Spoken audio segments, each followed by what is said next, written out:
Chai! Now wow, people wey suppose talk truth to power don't off mic. And if we talk, now 500,000 they go summer us, call them hate speech.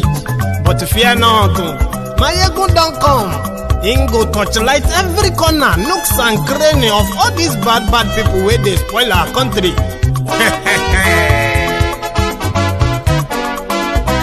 So my people make we laugh, oh, yo, yo. Maiyegun don't come, oh, yo, yo. My people make we shout, oh, yo, yo. Maiyegun don't come, oh, yo, yo. Maiyegun don't come, man of the masses, oh, yo, yo. Maiyegun don't come, oh, yo, yo. Maiyegun diary politico, oh, yo, yo. Maiyegun don't come, oh, yo, yo. This one not the off in mind, oh, yo, yo. Maiyegun don't come, oh, yo, yo. And in the touchlight every corner, oh, yo, yo. Maiyegun don't come, oh, yo, yo. Okay, some people be they holla say they want the power. Chai, them be promise us say we go get light and power. Nah. Them hustle sote they can't get the power. But now they know they do anything with the power. Every day, dollar just they get the higher power over naira. Still them talk say make we off mind. But thank God say Maiyegun don't come. So my people make you laugh, oh, yo, yo. Maiyegun don't come, oh, yo, yo. My people make we shout, oh, yo, yo. Maiyegun don't come, oh, yo, yo. Maiyegun don't come, man of the masses, oh, yo, yo. Maiyegun don't come, oh, yo, yo. Maiyegun diary politico, oh, yo, yo. Maiyegun don't come, oh, yo, yo. This one not they off in mind, oh, yo, yo. Maiyegun don't come, oh, yo, yo. Person where they do evil, no one make person talk. Them say that Maiyegun, that man too they talk. He too they talk. Say Maiyegun diary, he they hot like pepper. But every day, then they take money in bulk. Woman picking, they the street they hawk. Still them talk say, make we no talk. But thank God say, Maiyegun don't come. So my people make you laugh, oh, yo, yo. Maiyegun don't come, oh, yo, yo. My people make you shout, oh, yo, yo. Maiyegun don't come, oh, yo, yo. Maiyegun don't come, man of the masses, oh, yo, yo. Maiyegun don't come, oh, yo, yo. Maiyegun diary politico, oh, yo, yo. Maiyegun don't come, oh, yo, yo. This man not the off in mind, oh, yo, yo. Maiyegun don't come, oh, yo, yo. Aha.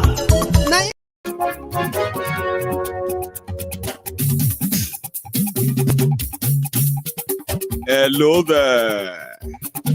Maiyegun Lawan mo, Lawan dodododo. Maiyegun diary, Maiyegun number one.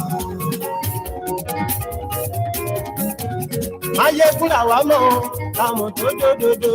Maiyegun diary. Good morning to you, good afternoon to you, good evening to you from wherever you are watching from. This is Maiyegun Live. Lórí Facebook, lórí YouTube. Maiyegun diary, Maiyegun number one. Gbogbo bó ṣe ń lọ ni Maiyegun já wa sí. Maiyegun diary, Maiyegun number one. Àṣírí ọ̀jẹ̀lú kì í bò níbẹ̀ o. Maiyegun diary. Kindly let me know if this picture is better on your screen, okay? I got myself this new iMac, lovely desktop, okay? And I'm trying it out tonight, and I want to know if everything is going on fine. If the words are tallying with my mouth, like, so you should please let me know. And if the voice is quite clearer as well.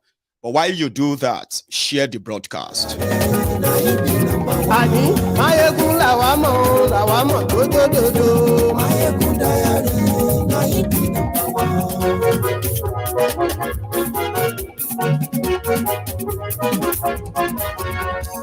So far, so good. Ani ẹ̀sùn raki. Maiyegun ti dé. Maiyegun ti dé. Ọ̀jẹ̀lú ẹ̀sùn raki. Thank you very much. As you are joining us, please share this broadcast, okay? Look at, read the caption of the broadcast, the description as well. Share the broadcast. Invite your friends. Invite your not so friendly friends and tell them that Maiyegun is live. I'll keep trying what I'm trying before we start fully.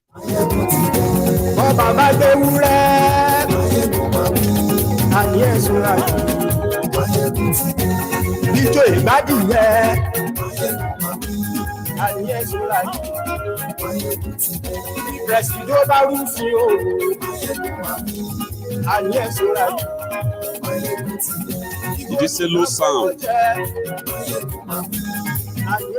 Is the sound all right?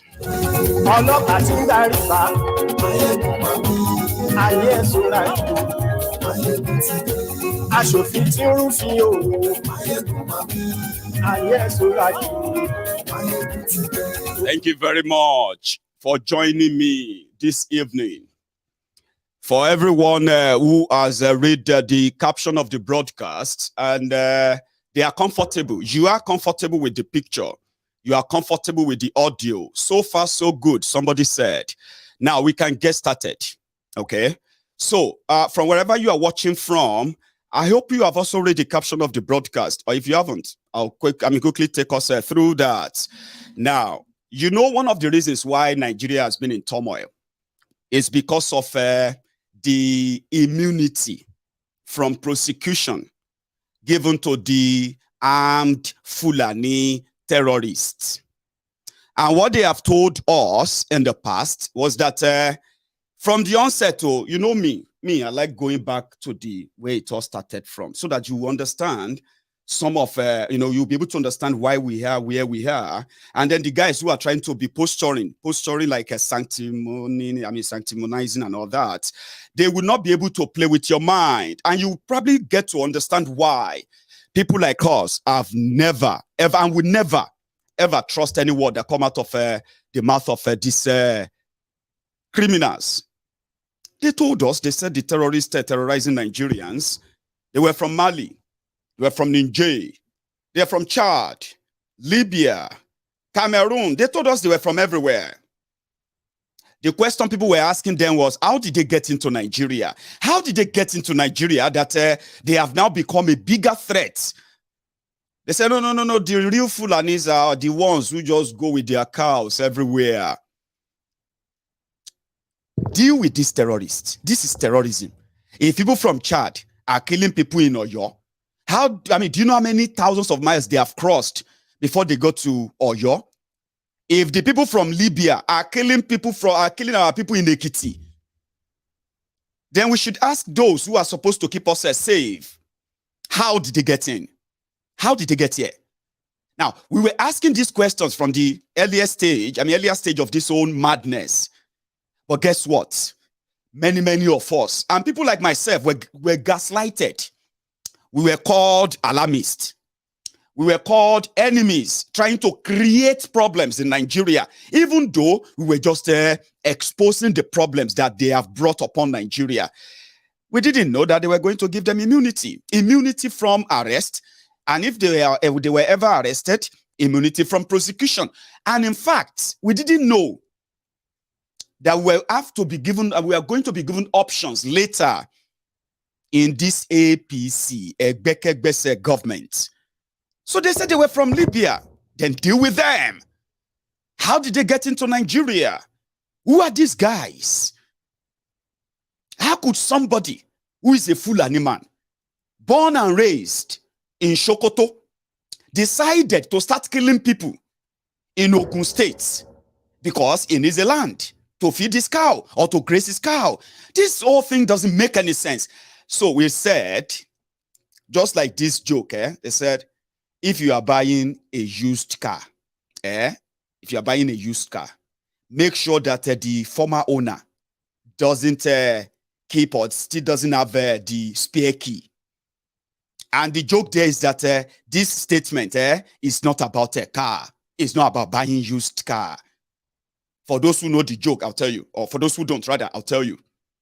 The joke is that if you are going to, snatch a woman from another man, or you are snatching a man from another woman, just make sure that whoever you are taking them from doesn't have the the spare key that could easily access them. And that could be you buying, what do you call it? Buying your, what's it called? Your own HPP, high blood pressure. Pressure, rather. The joke was on us. They said these guys were from Libya, Chad, Nigeria, and the rest. And we said, how could somebody from Niger be killing us? They said, no, don't talk like that. If you are talking like that, it's like you are hating Fulanis. Say, no, don't mix them up.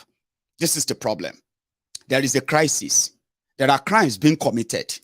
And those who are committing these crimes, right, are committing the crime in the name of adding and, herding their cows. And who are those who had cows in Nigeria? As you told us as government, the Fulanis. So if we now say Fulanis are the victims who survived some of the attacks, who came back to tell us the story, they told the whole world. And they said those who attacked them, they are Fulanis. Video evidence and many others, surfaced. Then they say, hey, okay. What happened is that in order to bring peace in Nigeria, the issue of cows invading farms, eating people's crops and the rest of that, and this, Fulani herdsmen fighting back or being kind of a violent, and okay, the solution, we found the solution. Okay, what's the solution? You're going to shut the border? Are you going to flush these criminals out of Nigeria and then shut the border so that we will never have to face this kind of existential threat? Sorry, they call it existential threat. Madu. No, that wasn't the plan. They came up with a plan that we would have to open up what they called grazing routes. Hello, grazing routes, to stop those who are kidnapping people, killing people, raping women, vandalizing their farms, invading villages, sending people to refugee camps as internally displaced the people's camps. So it's because they don't have a route to take their. This doesn't make any sense. Come on. They said, okay, fine. There's no grazing routes. Let us create cattle colonies for them. Just like I said that it wasn't about the Fulani terrorists. It wasn't about to fight them. It was actually about a control, control over land by some vested interest who believe that they could use this current one Nigeria to abrogate the people that are their own nation before they force us to get out. Now, not just that, to now abrogate the land by resharing the land. They call it land redistribution, but they didn't say that to Nigerians. So they brought violence. Then they brought solution. What is the solution? Let us create cattle colonies for those who are kidnapping our women, our children, our mothers and our fathers on the farm, our people on the motorway. That's not a solution, is it? No, all of you just hated Buhari. That is why you don't want to listen to the solution. It's not a solution when you tell people that the only way they can survive the terrorism you have brought upon them is for them to part with their land or their lives. I didn't say that.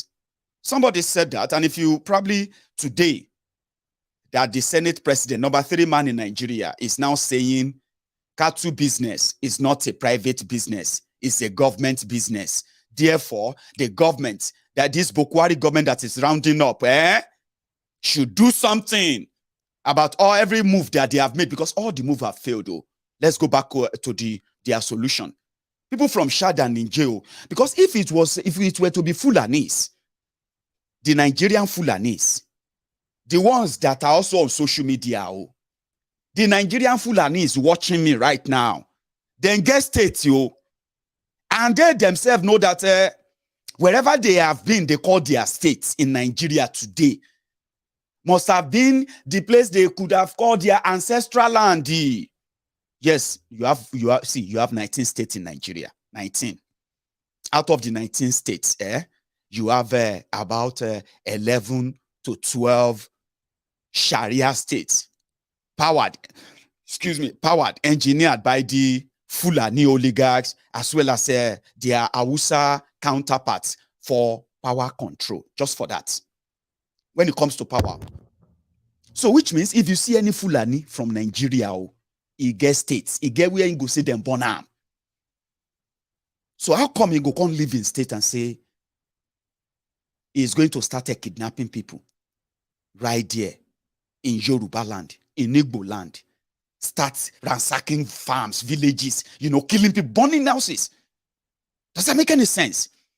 So that's why I said the joke of you ensuring that the person who owned the old car still doesn't hold the spare key. The people who brought the terrorists on us as a people in Nigeria, APC, Egbekegbe, they brought solutions. All the solutions, they had to do with either our life or our land. And it has always been the solution from the word go. Guess who led the committee? Who made that suggestion? Pastor Ruga, fake Pastor Ruga, Ikene Shatabandu Oshibade. He made the proposal. He set up a committee to find a solution to the crisis. They call it Farmers' Others Crisis in Nigeria. Farmers' Others Crisis. But now only the farmers, they die. Have you ever seen anything like that before? Farmers' Others. When they say farmers and others clash, Fulani for others. Nigerian farmers. Everywhere they say Fulani farmers and farmers' others clash. When you read the news, you will be hearing about 4 or 5 people dead. You will not see a single Fulani Herdsman who clash with them, or you will not see any of them dead in that clash.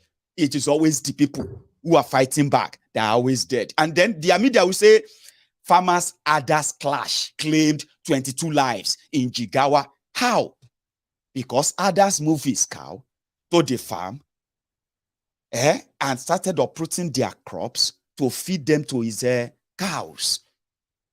So how is that fair reporting? Because it was deliberate. It's not about cows. It's not about herdsmen. It's about land and control. Cattle colony, Nebo. If you want cattle colony, you start cattle colony in northern Nigeria now. Show us what it looks like. You know what they call the cattle colony? The government want to build ranches for the armed Fulani terrorists, in order to stop terrorism of others farmers clash, fraud. How could you say you want to build ranches for people you said invaded our land? Because if you say Fulani from Sokoto, Fulani from Kebbi, Fulani from Borno, oh yeah, now who could deal with them one-on-one? Ask them, Baba, how did the Sokoto land enter Yewa land?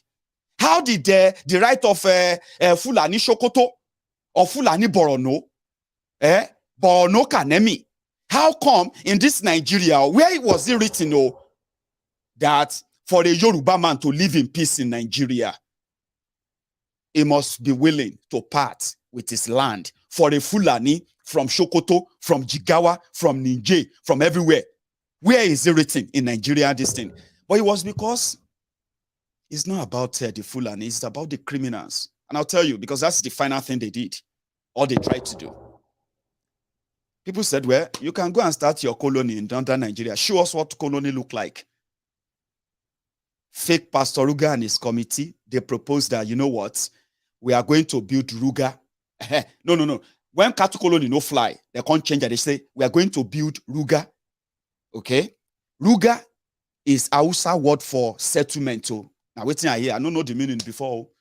Maybe na Hausa or maybe na Fulani. It shall mean settlement of the Fulanis. But when Pastor Ruga will put it in documents, the fake document they are trying to use to bobo and make people make peace with their killers by parting with their land. And the killers, nothing is going to happen to them. If you don't give them land, they will continue to kill. There's nothing we can do about it. They call it rural grazing area. They can't use Oyibo. as usual, fraud, rural grazing areas for Fulanis. And people were saying that, so if I want to do my piggery business, where I want to start rearing pigs, can I go to Sokoto and get land for where I will rear and, raise pigs? Would that not create such a tension that would likely cause a near civil war in northern Nigeria, even in Nigeria? No. You cannot talk like that. That's very insulting. How can you say you want to go to northern Nigeria and start raising pigs? And I said, how dare you? How dare you confidently face the people and say, for peace to reign, the government is trying to make peace. All of you are trying to make problems. For peace to reign, we just need to part with small portion, just small. What is wrong with you? Small.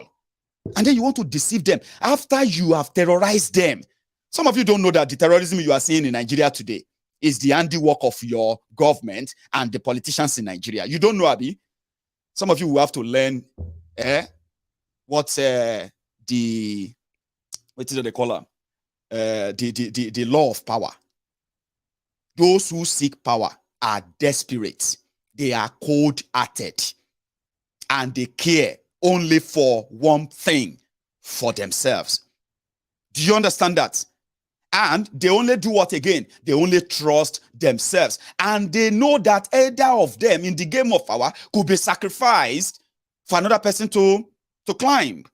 That's how cold-hearted they are. The game of power. They brought in terrorists. Then suddenly, the Nigerian intelligence community, the Nigerian security community, the Nigerian ADSS and the rest of them, who can track you down if you see anything about them on social media. They will track, even if you use a fake name on social media, they will track you down and track you down within 24 hours. Now, suddenly, Nigerian security system couldn't track the terrorists because for peace to reign, we need to give them land. That's the solution. Remember, now the genesis be this, so this is where the whole thing started, though. This is where, when people tell you to run, Nigeria is not for you, this is where everybody built their theory from. Because it's not hard to tell. A government that wants to stop insecurity will go after terrorists, terrorizing Nigerians. You won't give excuses for them, would you? No, you won't. But because it is not about, the Fulani terrorists themselves. Because listen, the government in Nigeria is headed by a Fulani man from Niger Republic. Majority of those who are associating with him, they are either Fulani, or they are Muslim, or they are from the north. Muslim, Fulani, Hausa, Muslim, Kanuri, Fulani, But can you say the average life of a Fulani, the life of an average Fulani in Nigeria is better than the life of an average Ijo? Can you say that? Wait, don't vex say they take you round. Now so me how they do. Just pay attention. Would you say since Buhari and his gang of terrorists have been in charge of Nigeria, would you say it has been to the benefit of an average Fulani in Nigeria? At least you have Nigerian Fulani. Abi, you Fulani watching me right now, is your life better right now than that of an Ijo man? Or is it better than that of an Igbo man, or Igbo woman, or Igbo boy, or Igbo girl? It is not about you. Now una too dumb to be allowed to be, infuse you into their dribble and their nonsense, and you kind of swallow them. So it's not about them. It's not like, oh, they are giving Fulani a special treatment. There is no special treatment for them. The terrorists are getting their immunity, and the immunity is, as long as you can fund your this, we just need to use you to build something and take Nigeria to where we want it to be, the Islamic Republic of Nigeria. No offense to you if you are a Muslim, because even them doing it because of their fraudulent Islamic this or that, it's not about Islam as well. You can take that to the bank. These ones are not Muslims. These ones are not, they are not real religious people. You know that. These are cold-hearted criminals, actors, actresses. Who knows where to press your mumu button? And once they press them, shy, you begin to say, I mean, you know, it's because it's theater. It's not about anything. This is what they are doing. The only thing they have for the terrorists they have unleashed on us as a people is to ensure that, one, they have regular supply of the firearms they are using to terrorize us. That is still going on every day. Here you get. And when you see, look at the people behind the whole thing, you shouldn't shock you that they are likely going to be the same people promising that they are fighting the terrorism for you. Don't be surprised. But it is still going on. The terrorists are getting their guns. They are getting their money whenever they kidnap people and they need ransom. From government, from the people, they get them all the time. There's no interference, no CBN tracking, no phone tracking, no nothing. That one is going steady. But for the real terrorists that brought them, the one that are already in power, how do we institutionalize this terrorism? That's exactly what they are now trying to get. What if we get cattle colonies down south? That's the target, okay? Or in some part of middle belt part of Nigeria, where they tend to be disagreeing that they are northerners. So what if we try to get all these ranches? We call them ranches, but all we need is just land to resettle some Fulanis. They will just be there, just resettlement on, you know what I mean? But the land itself will be gazetted as the properties of Nigeria. So the Fulanis, they are saying they want to relocate, build ranches for, do this, do that for air. No. They are not building anything for them. Sure you get. The terror will make you think, oh, well, that sounds good. If that will be the solution, then I'll let them build it. No. They will gazette the land, just like your oil rig in Niger Delta and some other properties of supposed Nigeria owned by them. Eventually, you'll find out later that all those land belong to different families from northern Nigeria at the end of the day. And there's nothing you can do about it. They will tell you they are building ranches. They will use your money. They say, we are building. No, they are not building ranches for the terrorists that they gave guns to. All those are just like holding it for what they are going to do later. Because you see all those places, they are going to end up becoming constituencies within southern Nigeria. And you can't say that because they are Fulani or whatever it is, they are no longer part of the land, that they should move. Where do you want them to go in 10 years' time? They will say they own the land. The government will make laws, everything that will, stimulate them and put them in. But all of that as well will not make Nigeria last. That's what I've told people. They are the ingredient that will finally break Nigeria. It's just a matter of time. Cattle colony, bawo. No. Forget cattle colony. Forget a grazing route. Let us try Ruga. Abe nshireni. Ewotuni Ruga. Rural grazing area. When that didn't fly. Now so Femi Oponu Adeshina. Now so him provoke. This is a playback. For the time when Femi Oponu Adeshina said, what is really wrong with you people? Every small thing you complain. Every solution you know. Because of cows, human beings are being slaughtered, killed daily in Nigeria. It was so bad that indigenous people in Nigeria rose up to say, we are going to defend ourselves. It is our right to defend. It was so bad. But during the heat of the time, Femi Oponu Adeshina asked all of us a very, very stupid question, and it was, of what use is your land when you are dead anyway? They're asking you to give the land, your land or your life. They do shakara, they do like say, of what use is the land when you are dead? Ha! Now from that day, I realized that we are done for. It's a reminder. Let's see. Femi Oponu Adeshina. Can actually I need to take you up on that. Let me give you a perspective. Yes.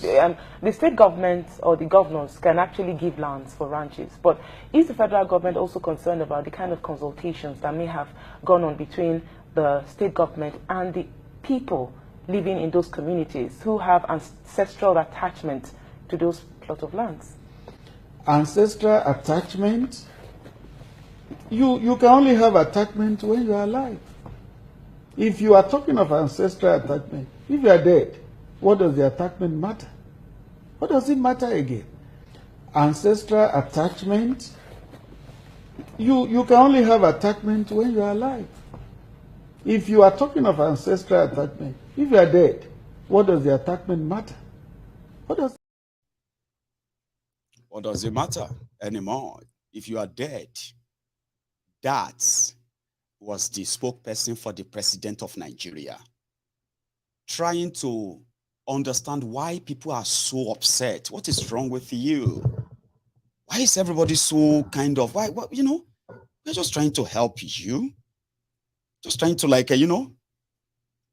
what people were saying, when you have a business, government can support businesses. Okay? That's fine. But if the government now says a particular business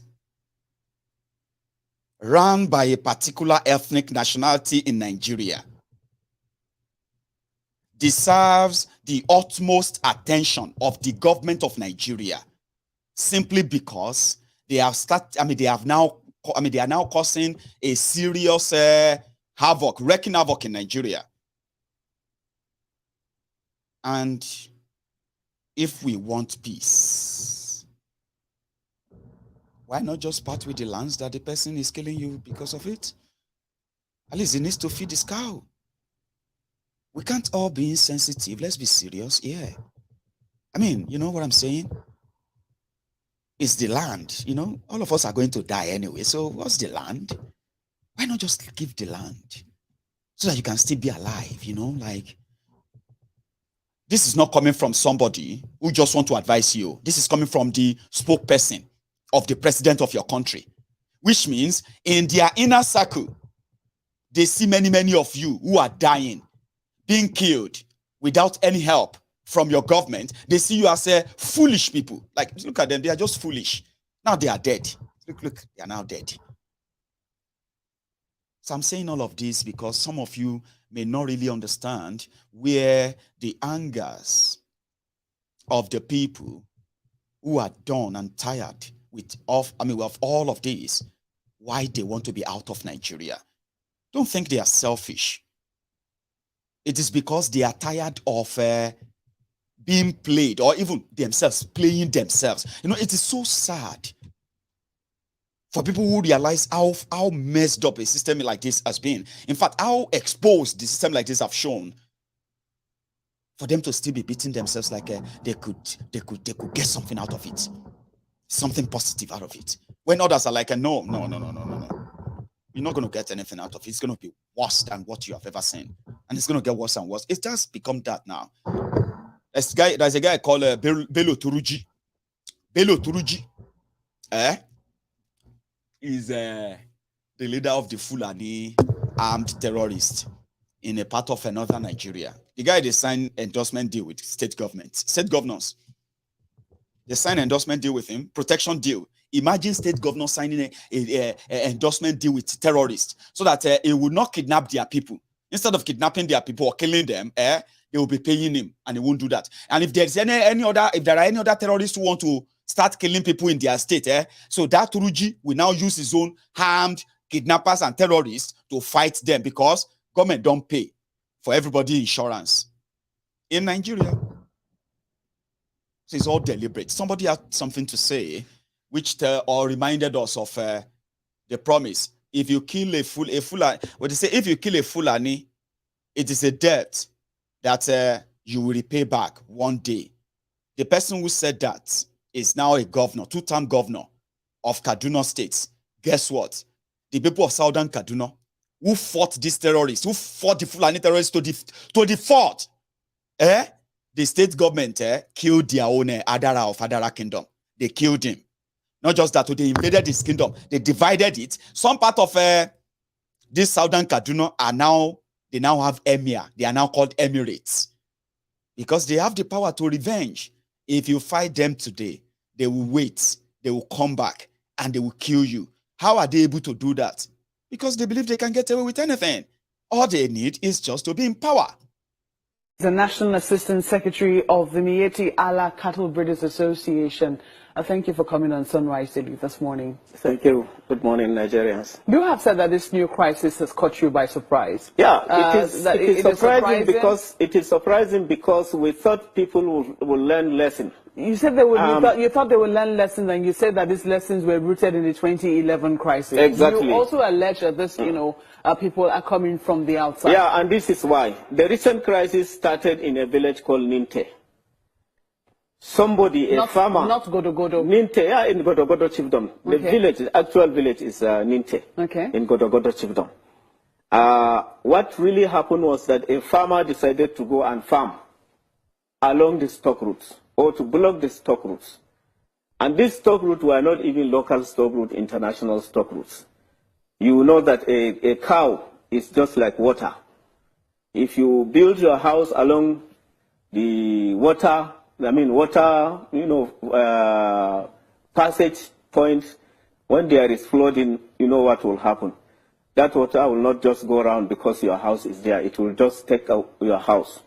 The same thing, we have well-established, well-documented stock routes that have traversed the entire African continent. You can start from the Central African Republic, crossing Cameroon, Nigeria, into Benin Republic without even asking the cow, without even going in front of the cows. You just follow them, they will take you there. So a farmer decided out of his, I don't know, we call it mischief or whatever, to farm in that area, and an argument ensued between him with and a pastoralist who was flying that route. And it resulted into fight. Two of them got wounded. The Ardo of the area, the Fulani leader of the area, took two of them to the hospital and paid the bills. When these stories spread, some youths within Ninte decided to retaliate. They killed that Ardo. They set him ablaze. They burned about 76, nomadic settlements. And that was the beginning of this crisis. So what we are saying is that we did not learn any lesson. Afterwards, people started blocking roads, killing people. People started blocking international stock routes. While we were trying to resolve 2011 crisis, appealing to those people that were affected, you are killing more people, That's why I said we have not learned any lesson from 2011. So you do believe that there has been some quarrel, and that is what is at the bottom of this particular crisis? Of course.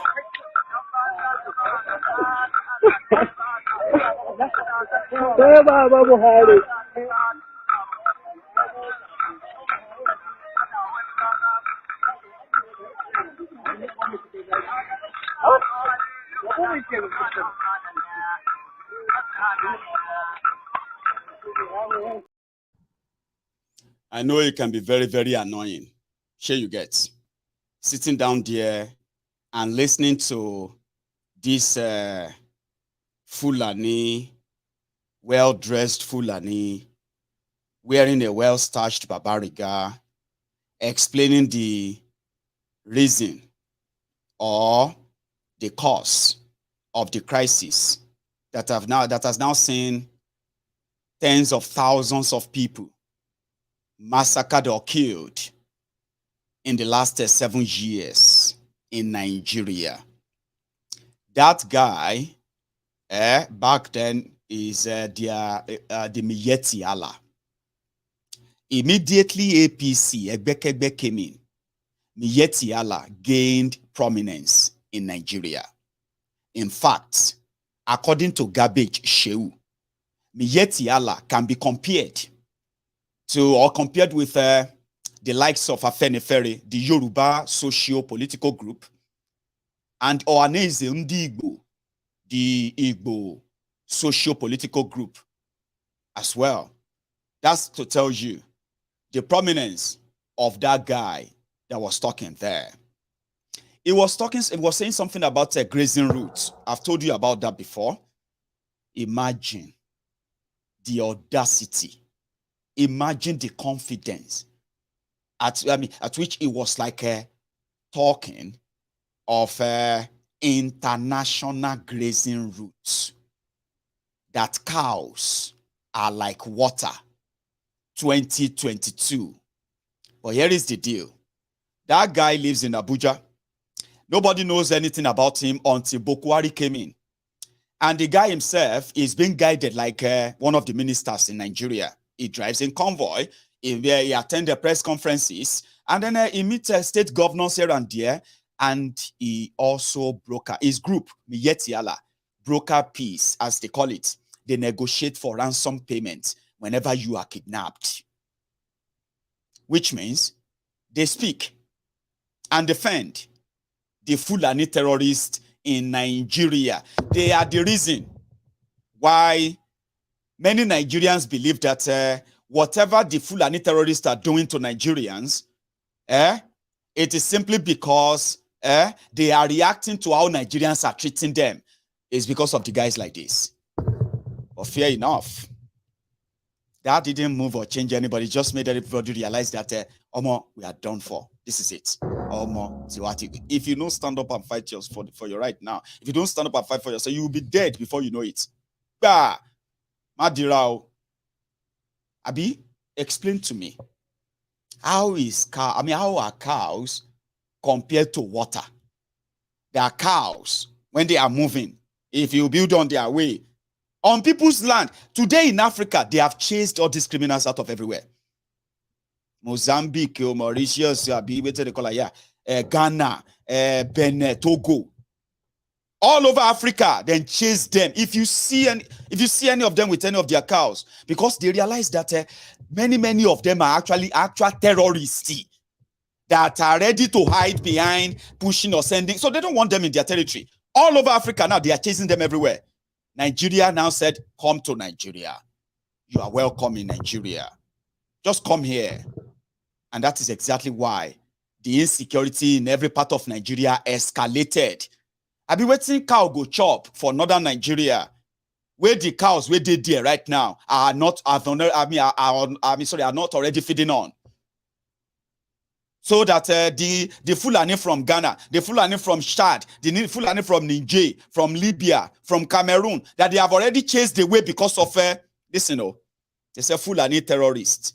They are the fourth deadliest terrorist organization in the whole world. Deadliest, in quote, deadliest. But in Nigeria, they are welcome. This is what push everybody to the edge, my dear listeners. This is when people realize that, and that's when the rhetorics like, we don't want all these Fulani terrorists in our land, we don't want this and that, they are doing this to us, they are doing, you know what I mean? Because people became agitated. Their government couldn't help them. Instead of their government to help them, protect them, their government is giving them the option of, sure you want to die, Abi, you want to give them what waiting they want, now land they want to. When all of that didn't work, they now pushed a bill. They call it a waterway bill. Sure, you know what that is as well. You do? Waterway bill is the one that will now give the rights of ownership of your waterways, and then the bank, from the bank of your water like this, from the bank, river bank, or water bank, ocean bank. Anywhere we land shall start from the water or ocean. Then you have to count 10 miles. That's about 13 to 14 kilometers. So all of you who have houses close to where water day, where river day, Lagos State, all of you living in Aja, all this place, shall we water? What are they Aja? No, what are they Aja? I don't even know. Anyway, all of this place, shall we water shall day? You have to go and find another place to live. They are pushing a bill like that, and they call it for peace in Nigeria. It didn't bring any peace. It brought more suspicion. It brought more division. Today, to now nail everything, they have now decided to give you Muslim ticket. And they are still blaming you for it as well. Why are you reacting like this? This is not about Muslim. This is not about religion. It is about everything. When they show you their color, believe them the first time. Don't they make excuses for them, because the consequences of you making excuses for them is so fatal. You can die. We have seen enough of this. Yes, we have. I have seen enough of this. I have reported enough of this myself.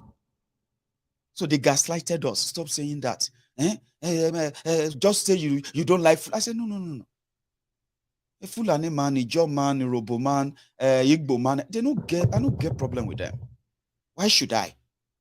When I did my small corner, they try to survive. Then they did their small corner, they try to survive in a skilled, rigged Nigeria. But the moment they can't say where I did, they try to survive on my own, can't bring gun, can't they pursue me? That is what I'm talking about. We know those who are doing this to us. We know where they are. We know those who are backing them. So how dare you trying to gaslight us? How dare you trying to make us look like we are the real problems here? For 7 years, they made some people believe that now people like this Maiyegun, they cause problem. Today, many of you in northern Nigeria, you fear Nnamdi Kanu, you fear IPOB, than you fear the armed Fulani terrorist or even Turuji. Do you know that? Anyway, do you know that an average northerner is more afraid and scared? God knows what they told them. God knows what they have fed them. He's more worried about what Nnamdi Kanu can do, what Sunday Igboho may do, what IPOB, what they can do. Nigeria, Buhari is being gentle on these people. But when you mention Turuji, when you mention Shekau, when you mention Shetima, when you mention Buhari, when you mention all these terrorists, you can tell their countenance, you can see their feelings and all of that towards them. Have you ever noticed that, Abi? No? No, you should have. They are more worried about what other people are going to do where they are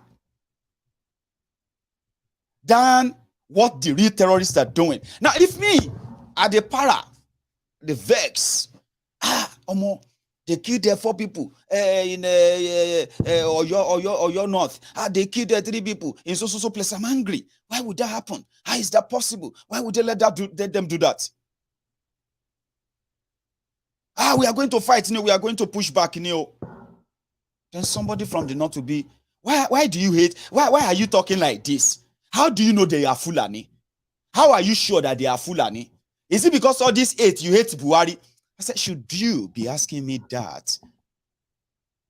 If indeed there is a government that actually cares about the people and nab these rogues before they even get away with what they are doing, rather than protect them, nab them. So they were gaslighting us and doing all of that. But today, we continue to stand firm by letting people know that no matter what they say, no matter the trick they want to use, if you fall for any of them, it is your fault, it's nobody's fault. Because the lie they tell, or the lie they are telling you, the end goal is mostly not about the people they are saying them for. Because look at it this way. If I want to start a farm now, the right thing for me to do is to approach my bank, Abi, and say, let me go to the bank because I want to start a business, a farm. If you want to start your spare parts business, where do you think first? The bank? Your community union, village union, or town union, credit, all those places you can think of anywhere you can go to.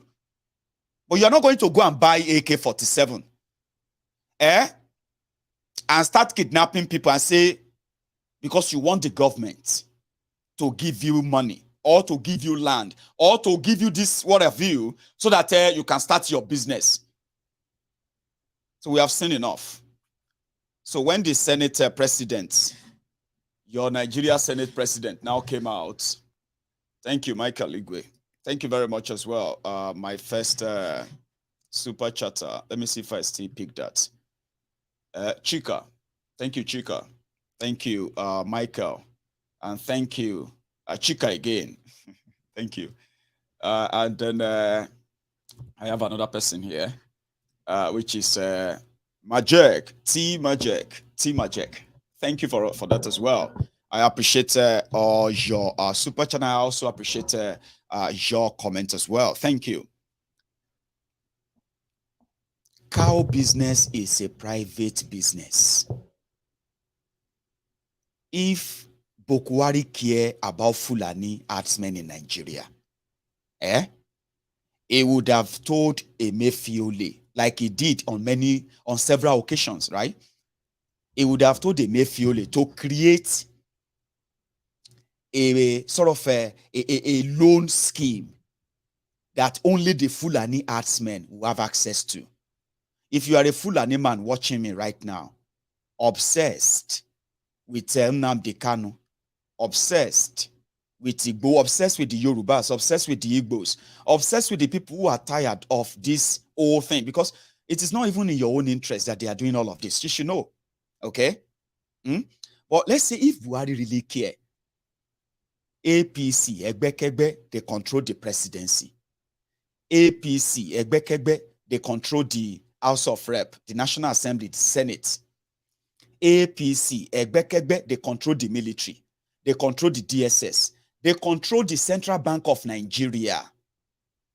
Now, let's say if truly Buhari cared about Fulanis or those around him that are coordinating this terrorism in Nigeria because of power, and they agreed, if they really cared about the North or Fulanis or the Fulani herdsman that is being attacked, is cut to being roasted, because yes, there are people who steal cows too, we will not forget to. In this whole thing, Fulani herdsmen in Nigeria, genuine one, they don't run into criminals, armed criminals, who kill the Fulani, then they stole all his cows. They will kill them, steal all their cows. But as it be now, when this terrorism now took over, you could barely hear that they are victims too, but I can tell you this, they are victims too. I'm talking about the genuine one, because the ones where they carry AK-47, they know too, they carry too many cows. Because it's not all about cows for them. The real cows are you, speaking grammar everywhere. If they grab you, your family no pay on time, they'll go kill you. Go pick another one. Like they catch a chicken for everywhere. But that's not what I'm trying to in a way bring up. If Buhari cared about the Fulanis, the genuine one, you Fulani watching me right now, and he also cared about Nigeria, okay, let's now use his template as a selfish person. He would have used that selfishness in 7 years. Emefiole would have created a fund. They put 2 trillion. The money go short there. Now only the Fulani herdsmen go the access them. So that a Fulani man who lost 100 cows to cattle rustlers, instead of going to buy gun and become a kidnapper, he won't lose his cows, because he can just build a ranch. He will be educated. And he will be told that, listen, cows are not water. Cows are not water. And now because now your man dey power now. That's why we are doing this to you. Cow business is a private business. So use this opportunity in these 7 years. So once we come out, another person will come closer more. See if they care about them, but they don't care about you. I've said this many times. If you are supporting them because you are a Muslim, supporting them because you are a Christian, supporting them because you are a Northerner, a Southerner, supporting them because you are a Hausa or Fulani, you are just a stupid person that will soon become a victim of what you are supporting. They don't care about you. Listen to this. Somebody will be saying that Northern Nigeria then born up. Northern Nigeria grew up. Northern Nigeria became a soldier. Northern Nigeria became a military administrator. Northern Nigeria became the military administrator of Nigeria. Abba. After 30 years, they gave him another opportunity, a Fulani man, who possibly have seen the worst that could have happened. Now, opportunity presented itself to now help you, the Fulanis. He didn't do that. Because if an average Fulani herdsman is really trained and say, listen, oh, cows are not water. You will make more money. In fact, you will be so rich if you have real money to get a land, and build a ranch. You get your milk, you get cheese, you get meat, you get a skin, you get this, you get that, you know all that stuff, You get a lot. And now you get time. Use the opportunity now. Once your brother no dead there again, no money like that anymore. You see Nigeria, but they don't care about you. They were looking for land in southern Nigeria. That's why I told you it's not all about the Fulanis. It is actually about the land in Nigeria. In southern Nigeria. Gazetam to further make it impossible to break up Nigeria. Ever. You know? Because once you start having Honorable Zakaria Ubiu representing Yewa Damaturu constituency. I say, Yewa and Damaturu, kilo happen. I say, no, they are the constituency of they are about they're about 80,000 there or 60,000 there. They have their local government. They are small, but they are in Yoruba land. Yewa Damaturu constituency ke. That's what they are building. Now, when you now want to say you want, they will say Obi Opo Zungeru constituency. They say, which one is Obi Opo Zungeru constituency, Imo State? They say, no, there is a Zungeru Fulani Obi Opo Zungeru constituency.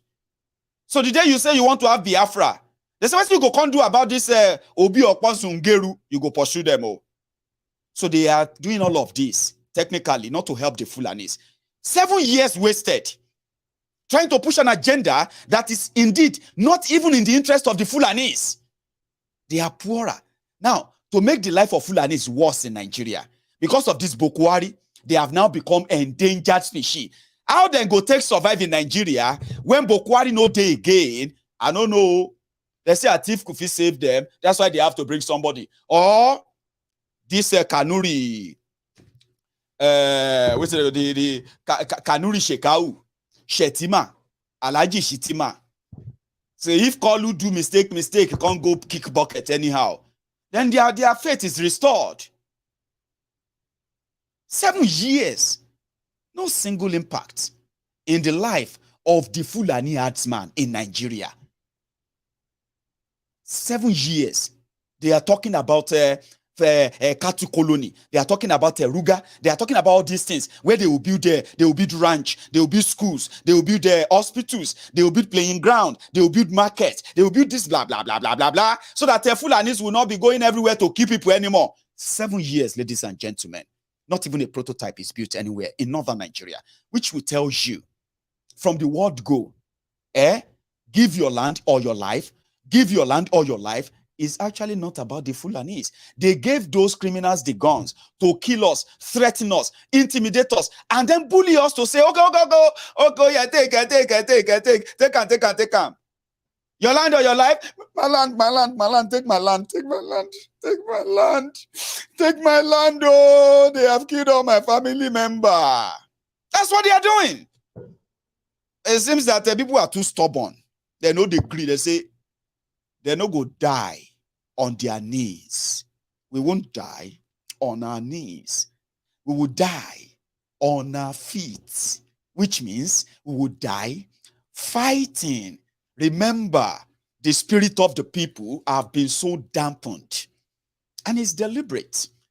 So how do you rebuild that? How do you bring it back? Bring that back by giving them the right information. They need to know. They are dribbling you. They are using religion, using this in the name of Nigeria, for the peace of Nigeria. These people don't want peace. That's why they don't want. Who don't want peace? Who do you think doesn't want peace than the person who is promoting violence against you and pretending to be working to save you? Yoruba will call those people Onshemi Ongbami.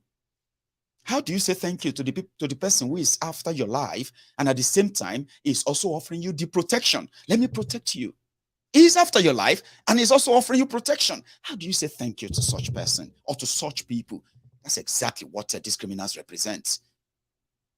Now, the number 3 man in Nigeria, after wasted 7 years, he don't drop quote again.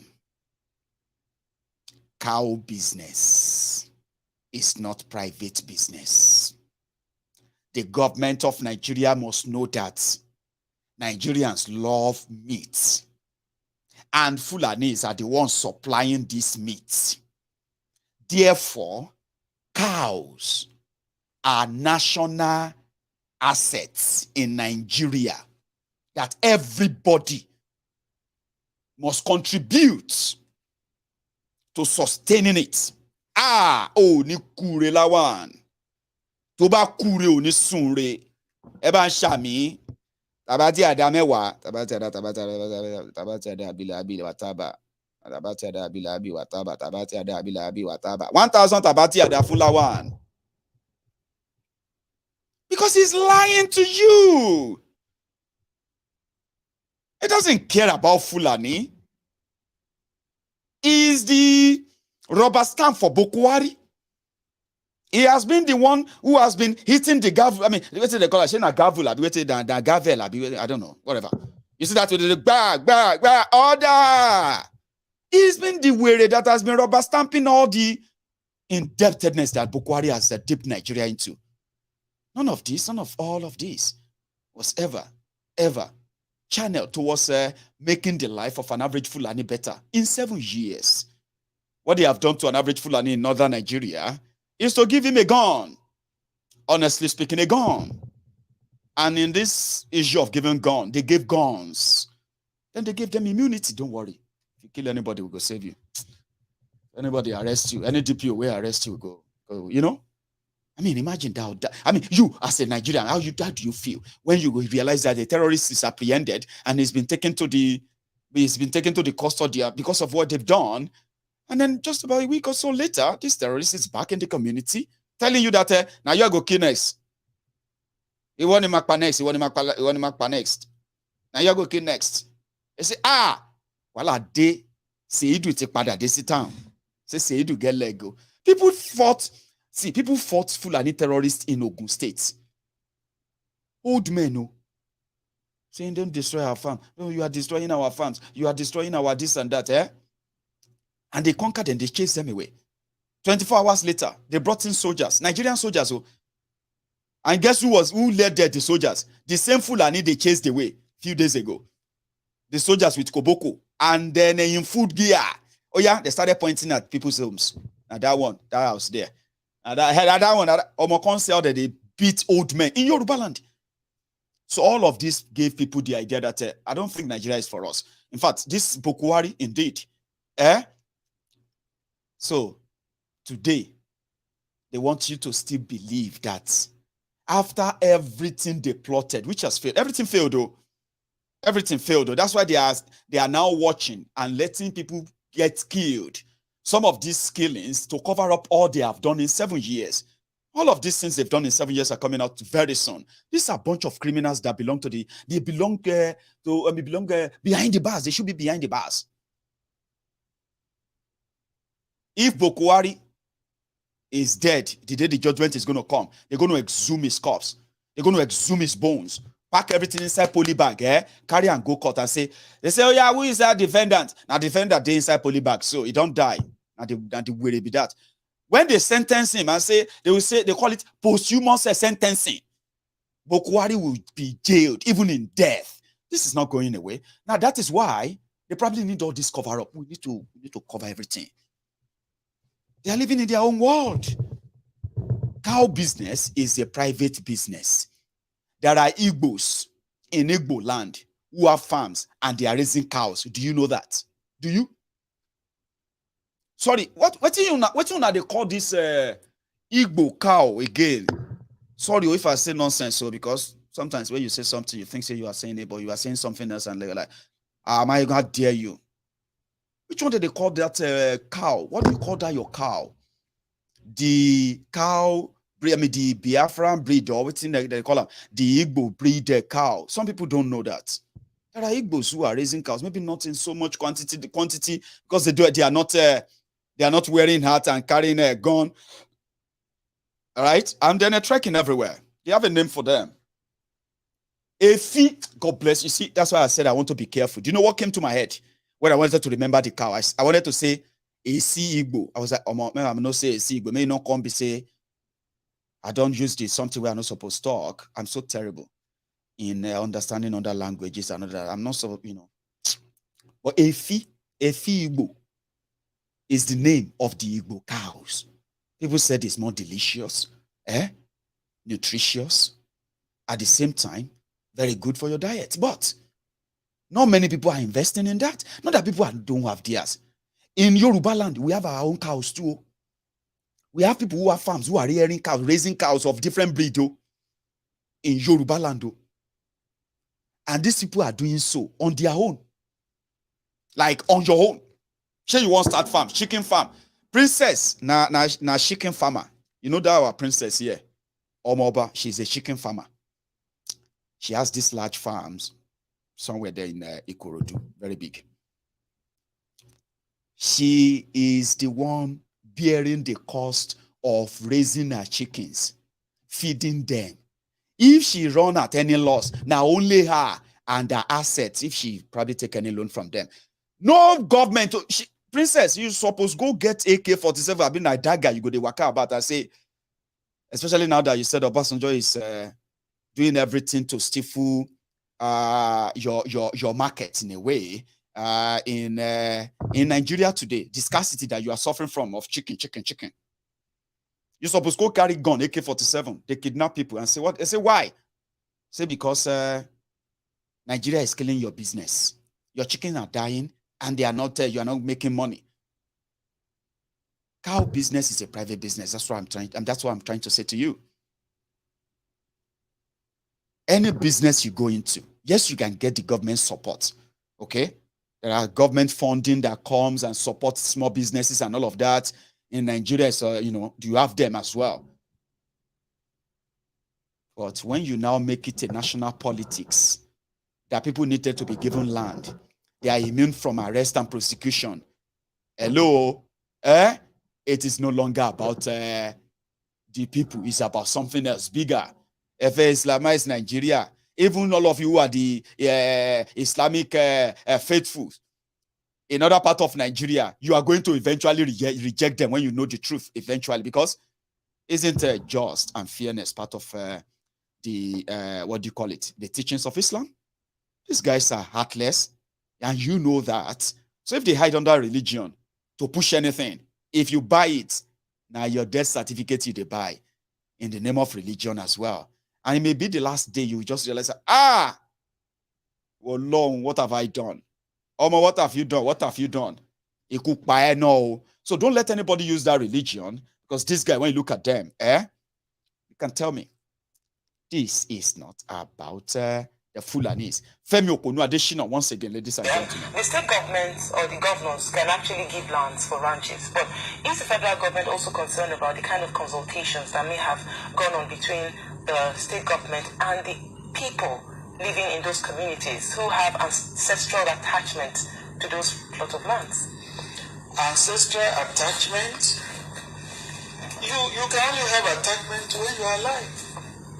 If you are talking of ancestral attachment, if you are dead, what does the attachment matter? What does it matter again? The National Economic Council that recommended ranching went around those states. It didn't just legislate it, there were consultations. So, if a state does not have land genuinely, it's understood. Not every state will have ranches. You don't have to have ranches in 36 states. So, if there's no land genuinely, fine. But where you have land and you can do something, please do for peace. What will the land be used for if those who own it are dead at the end of the day? It's better, like somebody has said before, it's better to live on the land than to be under the land. Can you believe that? For the sake of the Fulani terrorists, it is better to live on the land than under the land. You can make do with whatever you want with that.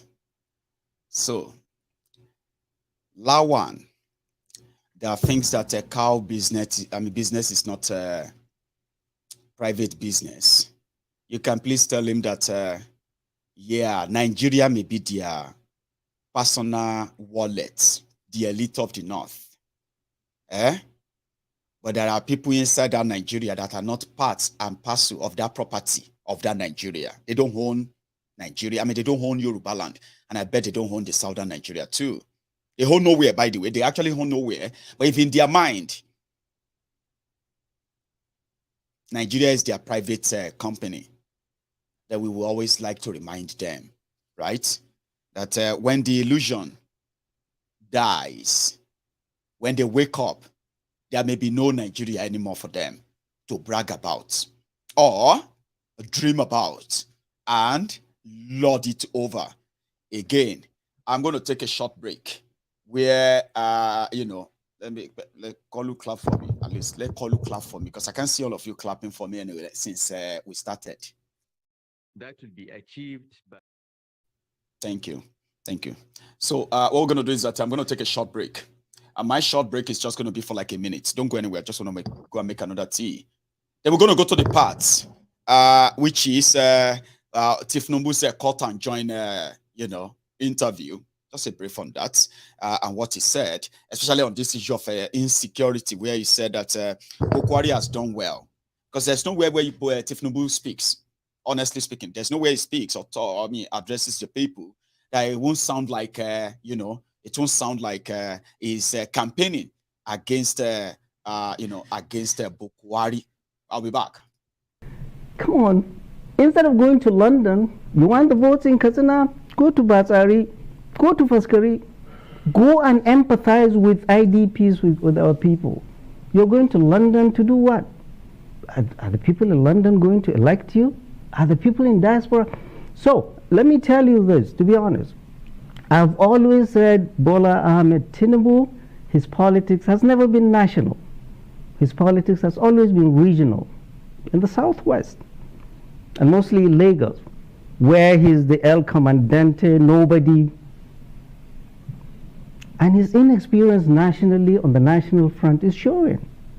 How, especially when he started, it was the SGF, the former SGF, who was his very good friend, B.D. Lawan, that said he was not going to the southeast because it's a waste of time and money. That's what he said. So in the north, this is what I'm seeing.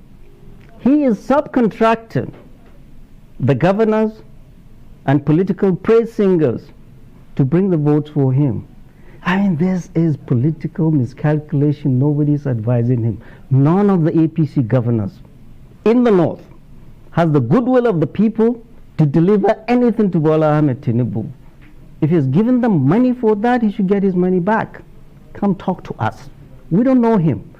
Look, let's compare and contrast him, a Muslim from the southwest, doing the same ticket as late MKO Abiola and Kinkibe. They're totally different people. MKO Abiola invested in relationships in the north for a very long time. He knew people. Long time, since Shagari's time, 79. He invested in relationship. So also Obasanjo has invested in relationships.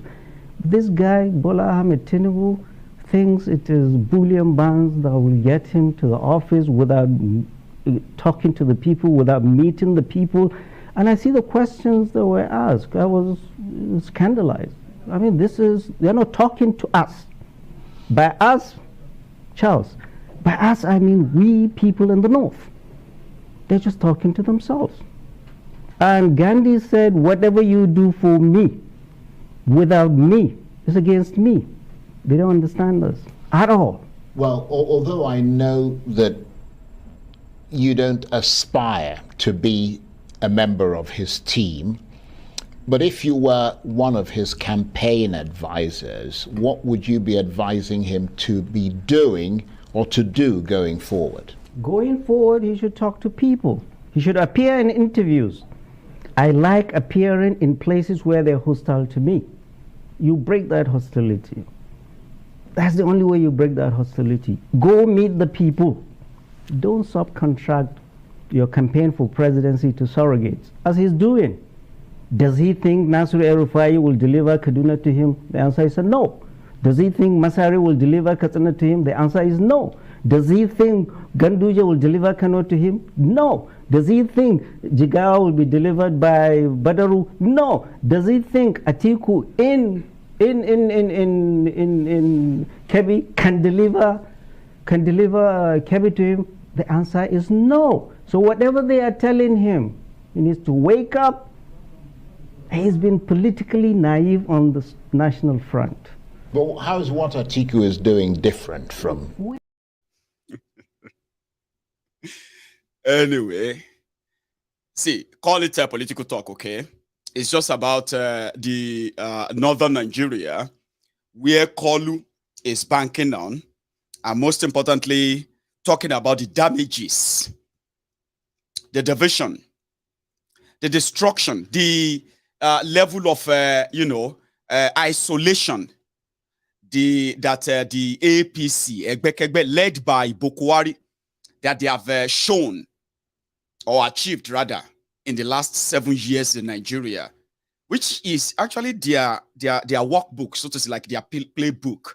Something you can say, the Eastern Nigeria has been considered not part of the Nigeria of APC, and everyone from that part are to be treated like a pariah.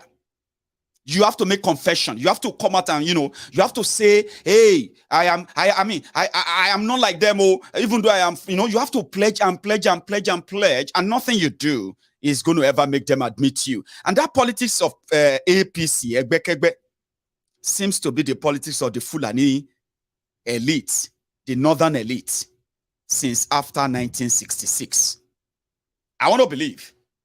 Because I've told you before, I said after the 1970 Nigeria genocidal war, what replaced the Nigerian genocidal war at the time was the Cold War, where if you are an Igbo man, there is no amount of thing where you do. See, I'm a Yoruba man. And ordinarily, I am supposed to tell you that you are loved, you are welcome, and this of that, just because I want to make you feel among and say we are one. No, it's not true. In practice, it's not. Human to human, yes, we are. We share a lot in common. But you see, in Nigeria, me as a Yoruba man, my own scale from 1 to 10, when they start putting all of us from our nationality in Nigeria, when they start putting us where we belong, where they place us. A Yoruba man, they are suspecting a Yoruba man, but put them up a bit. But an Igbo man, put them down there. No. I said, but it's a very outstanding, we know, put them, like, you are always profiled in a way, and somehow, it is reflecting in the ruling or the control of the governance of the country. I'm talking about the running, day-to-day running of the country, where everybody should have a sense of belonging. As much as, all of us know our places, the Igbo man is more suspected. Why? Because the system put in place after the revenge coup of 1966, then after the Biafran genocidal war of Nigeria, it made an Igbo man a threat. That is just there. If he's just there like this, no, they talk anything. They will be talking about him. Why is he not talking now? What is wrong with him? Why is he keeping? You see, I'm suspecting he's keeping quiet. Look at it. I'm suspecting him, arrest or kill him. Why is he keeping quiet? And when he start talking, look at him. They see he's bragging. He started bragging now. That's why I don't like all these Igbo. They will be bragging. Look at him. Every small thing now, it's always there. All these biases are always there. They call it Cold War. You know where they are coming from? They are coming from the generation that bought the propaganda, but they didn't understand, should I say, or they were too ignorant to probe and ask, excuse me, sir, why are we fighting war with the Biafrans who want to have their own country? Excuse me, sir, can we have? They were not asking. They were being fed with different lies, propagandas upon propagandas, and the generation who agreed that it was the right thing to do to kill 5 million people so that they can keep the Biafrans as part of Nigeria, and all of us go to see this shege we are seeing today. Imagine if Biafra don't get their independence 50 years ago. We'll be talking about them the same way we are talking about Benin Republic, talking about Togo. They will say, I remember when Biafrans got their, you know what I'm talking about. But today, when we talk about Nigeria, the question I ask myself is, can we know why they actually stopped them in 1967 to 1970? Why exactly did they stop them? Not because they love Biafrans, not because they love anything about Biafra, but because Biafra was sitting on the future gold mine of Nigeria, and that could just spiral the people of Biafra as the most luckiest out of the past century, with the best of the best ideas and the best working country. You know, Benin Republic no get anything, Togo no get anything. Biafra would have been the richest in Africa by now. I'm not saying they would probably, whether they won't be mismanaged or they will be managed well or not, that's another story. But it would have been one of the richest in Africa today, honestly speaking. Because you see all this Niger Delta everywhere, they will be part of Biafra today. Biafra will start from, you see that after Benin, going to Warri, after all those places, Biafra will start from all those, enter Bayelsa, it's enter everywhere. Go and check the people who make up the body of a Biafran region. For that 3 years, you will see everybody from every part of what is today the eastern part, well, what is the whole eastern region of Nigeria. They would have been the richest. They would have been the best. I mean, for real. The only thing is that the Niger Delta, Ijaw nation, they may be the one asking for independence from Biafra now. Imagine. If Biafra got their independence then, they would have built so well, they would have done so well for themselves. They wouldn't have anybody to blame for anything. So when I ask myself, why did they keep them? Have you ever asked yourself that question? Like, wait, why did they keep Biafrans? Is it because they want all of us to see this shege together? All of us to live and exist together in the poverty capital of the world? Like, why exactly did they kill people just to keep the Igbos as part of Nigeria? There's no other reason than for themselves. And it is obvious. It's not because they wanted to develop anything. Now, APC, Egbekegbe, is carrying on that trajectory. Buhari called them the dots. When they are plotting, when they are planning their development, when they are planning anything good or so, the Igbo and the Eastern region comes last. It is personal. It is called the renewal of the Cold War. No matter what they tell you, when an Igbo man says, we don't say you hate us. No, I don't like you always trying to always claim that they hate you and this or that. They don't, like the victims. The victim would, they say, we know what they did to you. We know what they are doing to you. But you have proved it over time. Your parents proved it. After the Civil War, they came out of it with almost nothing, but their heirs intact. They built from nothing. Look at what you have done. Look at what your parents, who succeeded the Civil War then, and many of you who have become what you have become today, coming out of them after the Civil War. Are those not enough for you to know that you are not victims? Nigeria is not big enough to make you a victim. Even though some of you love to sound like you are, you know what I mean? You should always see it as if like, there must be something they want in you, even though it's not in your interest, it's not to your favor. But do not ever see yourself as victims anymore. Like, I don't see you as one, no, and I'm not patronizing you. Look at me, oh. I'm not saying all of this because I want you to like Maiyegun or not. I've said that many times. So I am saying many things I've been saying about what has happened to the Biafrans, what they are doing to the Biafrans. I'm saying them because I can see the same templates. Sure, you get now. I can see the same pattern, which is when they are done with the Igbos, it will be the turn of the Yorubas. Whatever the Igbos have been experiencing in the hand of Nigerian system in the last 50 years, ladies and gentlemen, as long as Nigeria exists, when they are done with them, they will turn on others, and it will just be like, say, it used to be. And that's why I'm speaking out today, to make sure that even if I'm dead, long gone, there will still be Yorubas who are smart enough to understand how and why we found ourselves where we are and what they should do, which is they must resist. That's what I'm doing. By telling them, look at what they are doing to the Igbos. Look at what they are doing in Igbo land. Look at all the Igbo saboteurs who are making it happen as well, because they are also being rewarded. for helping them to destroy Igbo land, destroy Igbo people, and the rest of that. For what? For the peanut that Nigeria is offering them. The same people that you are seeing there, keeping quiet or supporting Nigeria as they are destroying Igbo land, as we see, right? By APC, Egbe, you have them in Yoruba land too. They are Yorubas. The day it becomes our turn, now so they go watch them burn Yoruba land down. They will tell you why they have to do it, because some of you are stupid. You are not grateful enough. You should be thankful that you are part of Nigeria. All of you are too small. You are children. Your parents don't teach you well. That's why they are killing you. Same thing they are saying to the Igbos today. Those who saw what happened, those who lived it, those who survived the rigged system of Nigeria, but because they are now being rewarded or something is being given to them by Nigeria, everyone can go to blazes. So that's why I'm speaking out to say, I'm not Igbo, but they will do the same thing to us. I'm not even dead yet. They have already started doing it to us as well in Yoruba land. Have you not seen it? What do you think you should do? And do you even know what to do? Do you know how to react? Do you know how to react? If you don't look at those who have been the victims for so long, 50 years. They say, well, Maiyegun, you are always talking about the Igbos. I say, I am talking about you. Because it's going to be your turn. In fact, it's already your turn.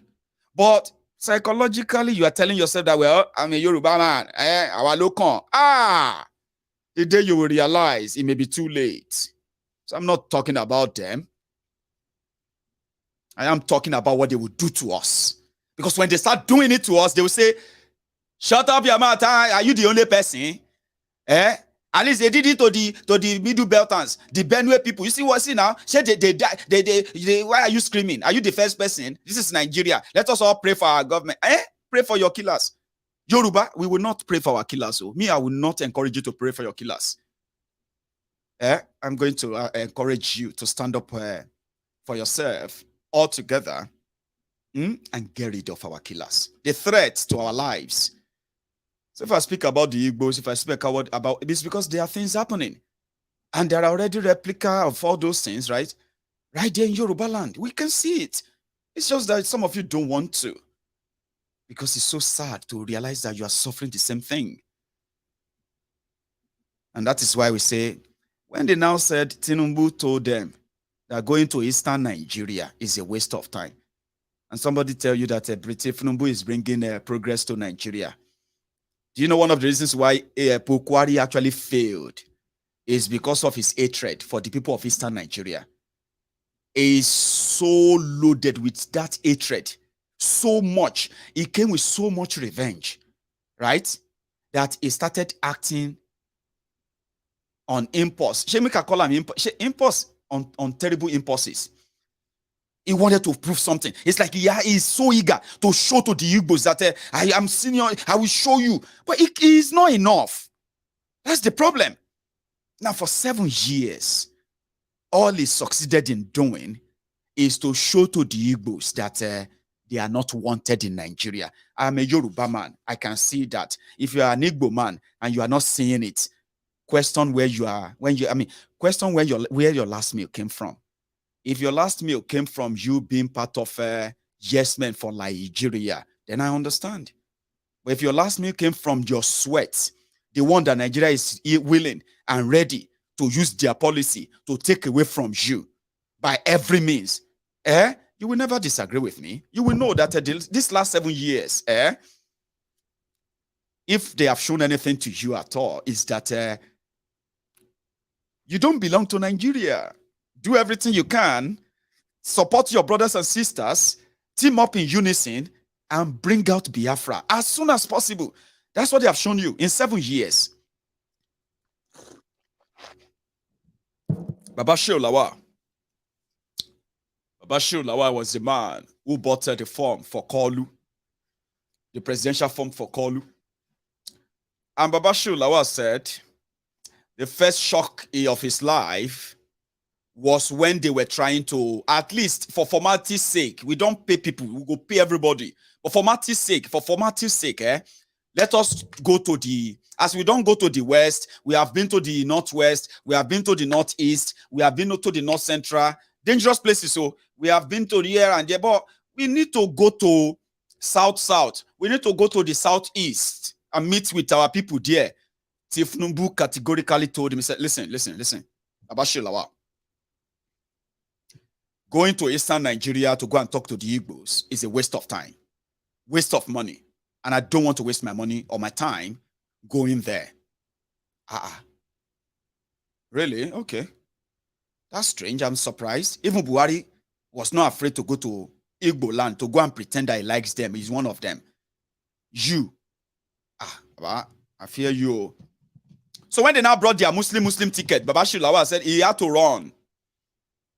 He's closer to them. He's very near them. And usually, they say if people show you their true color the first time, the ideal thing is for you to believe them.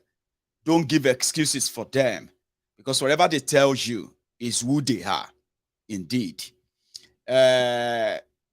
The Igbos are not wanted in it. Maiyegun, what do you mean by Igbos are not? Well, okay.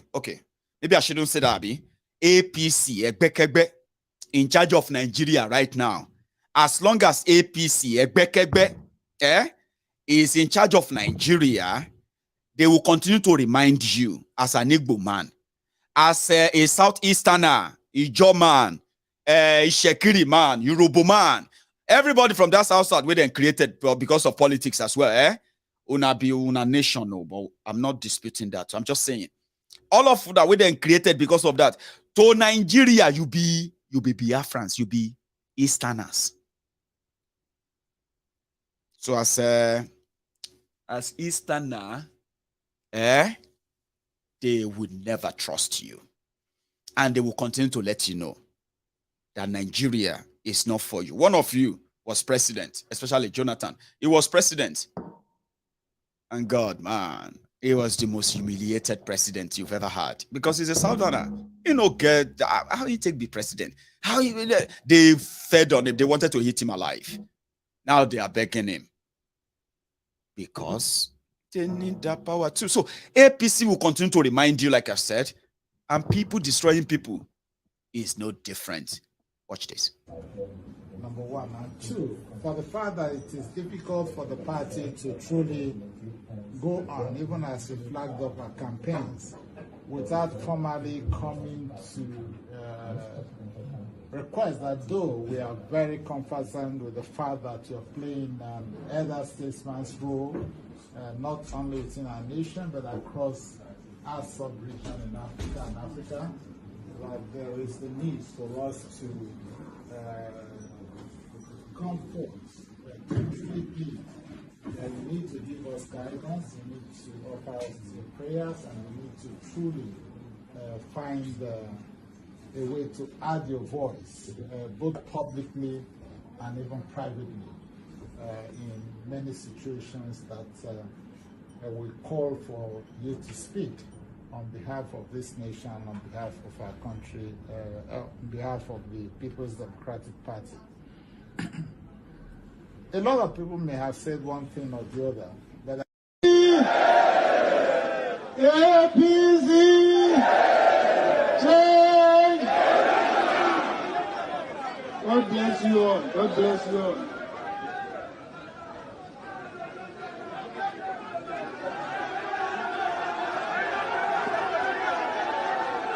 Thank you. We will change Jonathan, don't worry.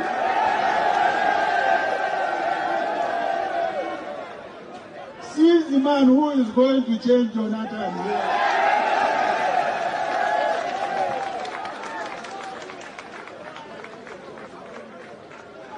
The chairman. You know, what I don't like in people, we forget history easily. We forget history. We forget history that in 2015, when Jonathan, as a sitting president,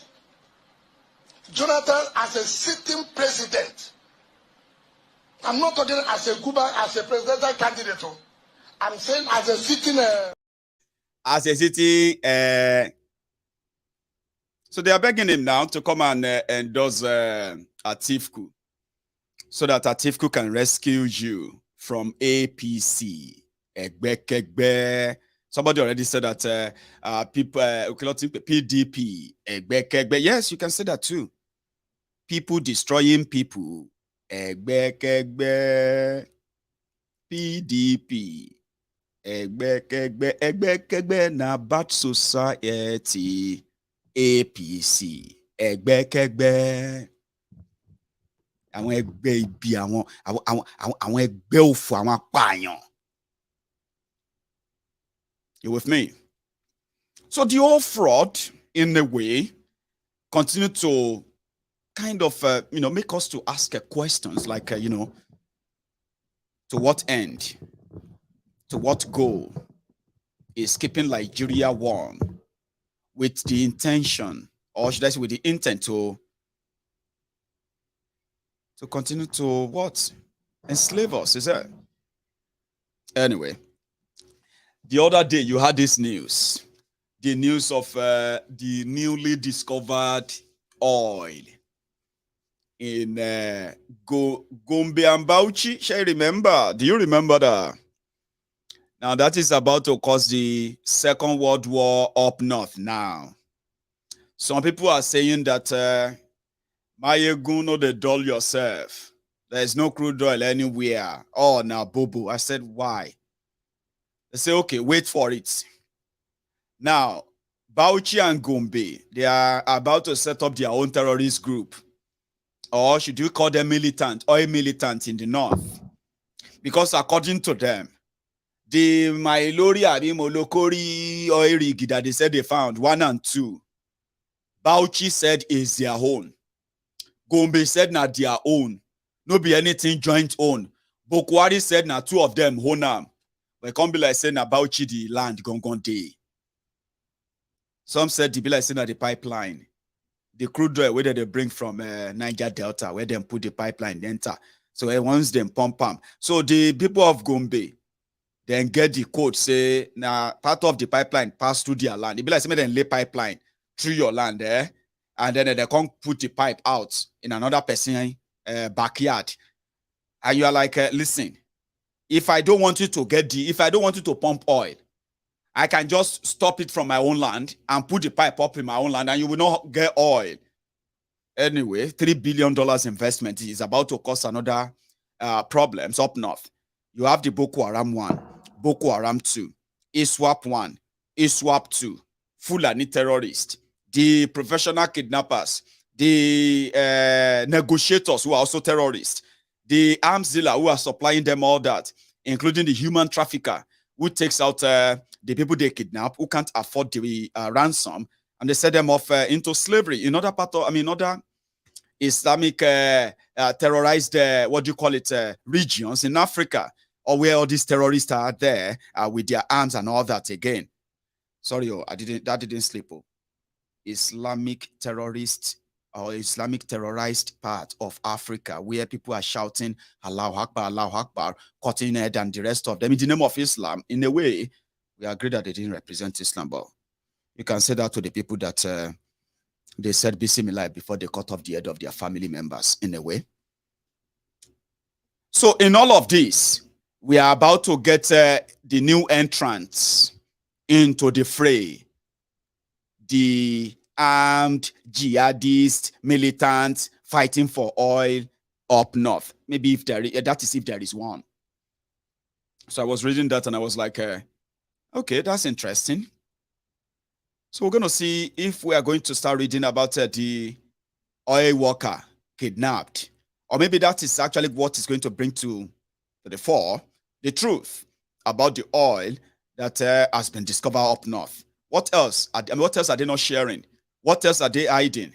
And on like that. Because Nigeria is so fake that when something sounds so good to be true, then it is. That's confusing, Abi.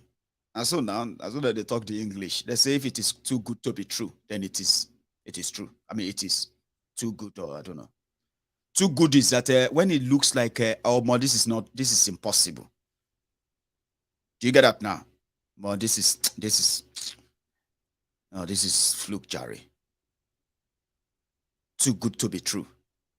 When something is a lie, when you suspect something is a lie, then it is a lie. If you pay attention very well. So it's a matter of time. They haven't started shooting, they haven't even started pumping the oil. It'd be like, say, for the political optics, they don't achieve that one until further notice. Or maybe when they wanted to start pumping the oil to see who is the real owner. Some said, Maiyegun. Northern Nigeria want to start having the share of the 13% derivation formula. Derivation formula. Oh, wow. 13% of any crude oil sale in Nigeria, they will take 13% because they are oil producing states now. Whatever. That's what I heard. Until somebody sent me a clip of Kolu talking about how he brought electricity to Nigeria. Obasanjo killed it, which is a lie. The Enron that Tinubu brought to Nigeria. Are you with me? That Enron, a subsidiary of the American Enron, which went bankrupt because of corruption and all of that back then. You know Enron. Now I think they changed name, and those of them who put together the package in Lagos back then, they started a power plant in Lagos. Do you know they still have the power plant in Lagos? They are generating that power. They are generating that power in that Lagos now.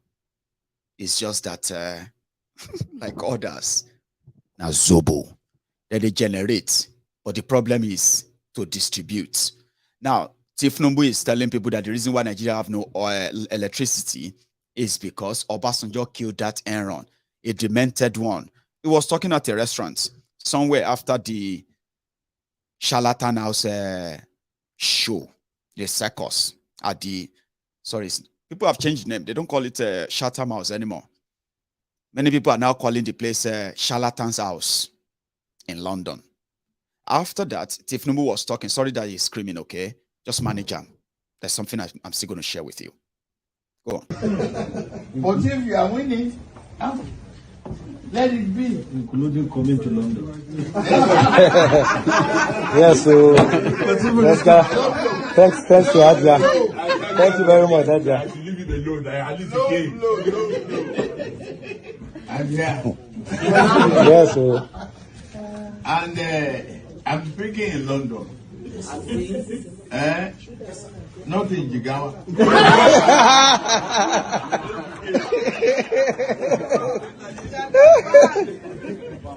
Jagaba. No. So it's a great thing that you are alive to tell this story. Just give the assurance of never to give up. Broadband, creation, energy that you talk about, if they've taken our advice since the beginning of democracy in 1999, we brought investment that brought in Enron, and my deputy then is here. Yes, sir. And then so many other innovative things because of a great deal of exposure. The corporate council in America, they were ready as a consortium to get funding for us. Yes, opposition politics. The old man, Obasanjo, rejected it. The idea. Here we in Nigeria. These are the lies they tell. You know, when you tell lies many times, they become the truth. That you yourself telling the lie, you begin to believe it. Some of you probably believe that too. Do you? Obasanjo was building about 11 power stations back then. If you remember, they have nothing to do with this charlatan. Okay? So, at the time, not like now, there was no law that allowed them to build their power station independently. But under that same Obasanjo, that came to be. State could build one. I remember Benga Daniel also bought some power generating equipment for OK Moson then. You know, they imported a lot. They wanted to build power station so that they can test it by building a power station, 24 hours electricity for the government house, for themselves. He never did. They were building part of it, and I think they never completed it. Amosun came, used the remaining part that they could use out of the part they brought in, and completed it, and he was enjoying 24 hours electricity in Okemoson. That's exactly what this charlatan was talking about. He brought in an idea of a state should generate their own electricity. For Lagos State, he wanted to generate, he was governor of Lagos. He wanted to generate electricity for Lagos State. That should be the question they should be asking him. It has nothing to do with Obasanjo. Nothing. But there are many, many of you educated Egbons and you Lori Bruko Egbonfo that are looking for some of the cheap lies that you can use to push this relic, Tifnumbu, and blackmail everybody you can blackmail. And in fact, present him as somebody who is a genius, a smart person, because some of you are so dumb. And we can tell. Not because you old, make you sensible. Some of you don't get sense. Old people without sense.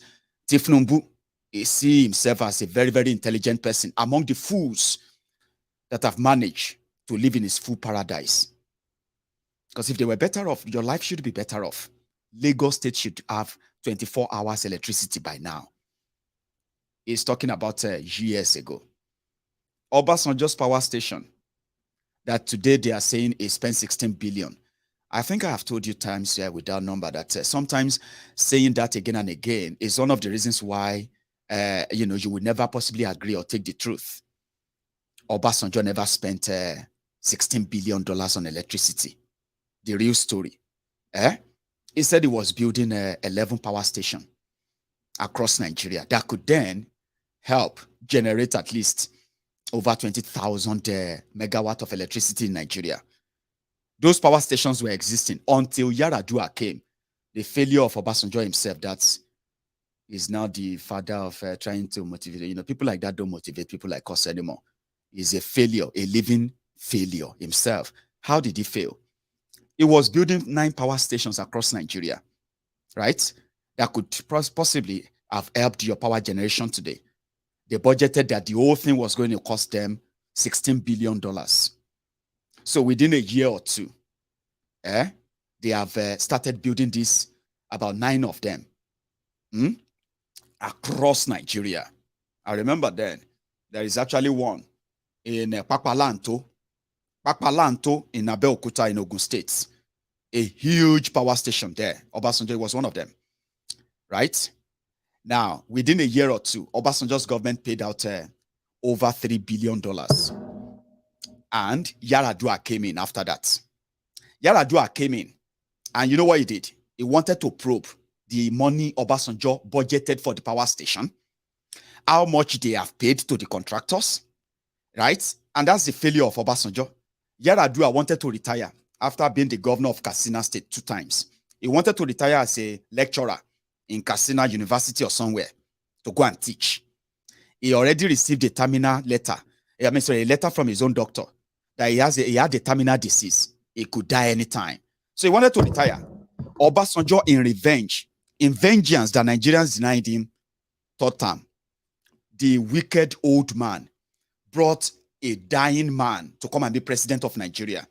The intention then was that constitutionally, if Yaradua should die before the election, let's say a month or 2 before the election, constitutionally, Obasanjo will have the right to suspend the constitution, until, and continue in office until the party can produce another candidate that can then stand in an election within 90 days. All of this, as mad as they sounded, right? Yaradua was a punishment for Nigerians from Obasanjo. But Obasanjo was the first victim of his own creation. A sick Yaradua decided to probe Obasanjo. The media was talking about 16 billion. Obasanjo spent 16 billion on power. Obasanjo said, guess what happened? Elumelu. They said Elumelu should go and head the House committee that is going to investigate the power investment of Obasanjo. They spent 2 years investigating how much Obasanjo spent on power. All the power station, the project, everything stopped. By then, this Kolu don't leave power. And his Enron deal was still in place to be sustained by his own successor, Isaleko Albert Einstein, Fashola. So it has nothing to do with Federal. It has nothing to do with Abuja. It has nothing to do with anybody in Abuja. It was purely his business in Lagos. But you see, the educated illiterate or educated idiots who love to spread all the lies and make them, they believe in their lies. Yaradua said Obasanjo spent $16 billion. The media said Obasanjo spent $16 billion. Melu investigating Obasanjo said that Obasanjo, they've discovered that $33 billion or so Obasanjo paid to the contractors. Some of the money have not been used for the power. Within a year of investigating or 2 years of investigating Obasanjo's power investments, Melu himself came on, and Melu and his team investigating those who stole power money. They themselves are accused of collecting over 20 billion naira as bribe from contractors that they are investigating. At the investigator, at the investigated, at the investigatee, at the investigator, the whole investigation enter caution. Finally, Yaradua died. At the 16 billion, at the 3 billion, at the and that, you are all left in darkness. Now, Kolu is talking about bringing Aaron down to Nigeria. Obasanjo didn't take it. And you educated morons, you are repeating that. I mean, it's so insulting anyway, but it's Nigeria. Foolish people get confidence. Wise people get doubts. Do you know that? The reason why the world is mad, the reason why mad people are in charge of the world today is because foolish people, stupid people, fanatics, they are so confident these days. People we no get sense. They will be speaking publicly with confidence. You will get sense. You will even get small sense. That your small sense, you no get confidence. All you have to do is what? You are doubting yourself. What if, A times B plus C is equal to X, find X, X is A, B, C, D. But you are confused. A foolish person go just say, X is A, B, C. He said, but how did you arrive at that? But no, they ask me a question. If you know understand how I arrive at that, go and work it out. X is A, B, C, period. Foolish people. You will get sense. Continue to work. You get answer. You see the doubt yourself. That's how you arrive at here. Social media now give all of us some voice that make foolish people sound like they are intelligent if they can play the emotional game very well. And a lot of you can actually fall for that. No substance, no content, no real thing. Just blabbing and blabbing because they are very, very confident of what they are doing. Hey, I will deal with you. I say, I beg, Mazi, don't deal with him. Forgive him. Forgive her. Say, are you talking to me? Do you know who you are talking to?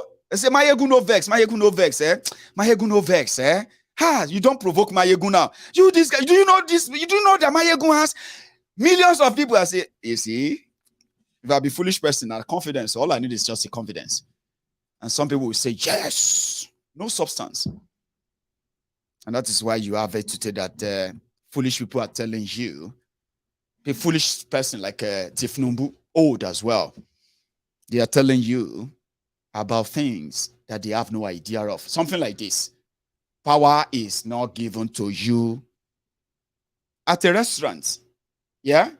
No, you don't get power from restaurants. No, you have to snatch it. You have to fight it. Blah, blah, blah, blah, blah, blah. In Tinubu's way. Hello, prepare for election, ballot snatching. Well, it won't be new.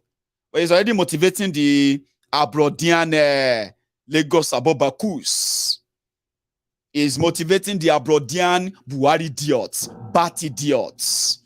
Is telling them, even though no be people like you go help us take the power, una go just help us, spread the lies. Una they abroad, they tell them, say, you understand me very well. Because you see that power, now grab, who go grab him. Go. The anthropology of it.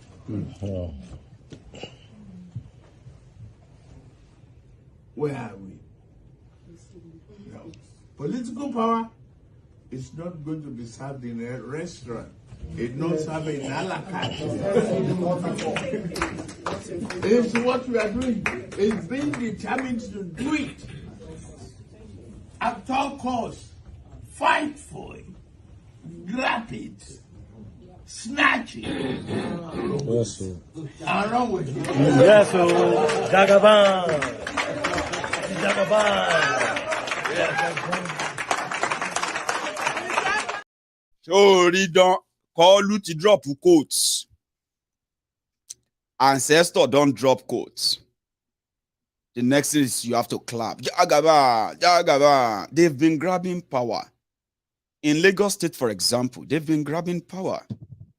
23 years after the smart Tinubu, who was possibly entering a metro in London, a metro in New York, or in Washington, or wherever he lived in America back then, Chicago. He became a governor, and 2022, they are now running a test for monorail in Lagos. He's a very smart man. Oh my shoe. Grab the power. Grab it. Run. It's not going to be served to you at a restaurant. Yes, he's right. They won't give it to you in the at the restaurant. But you can give away your own liberty at a restaurant where they feed you to give them away. Like some of you are willing to, free of charge. They're not even supposed to. They're not supposed to.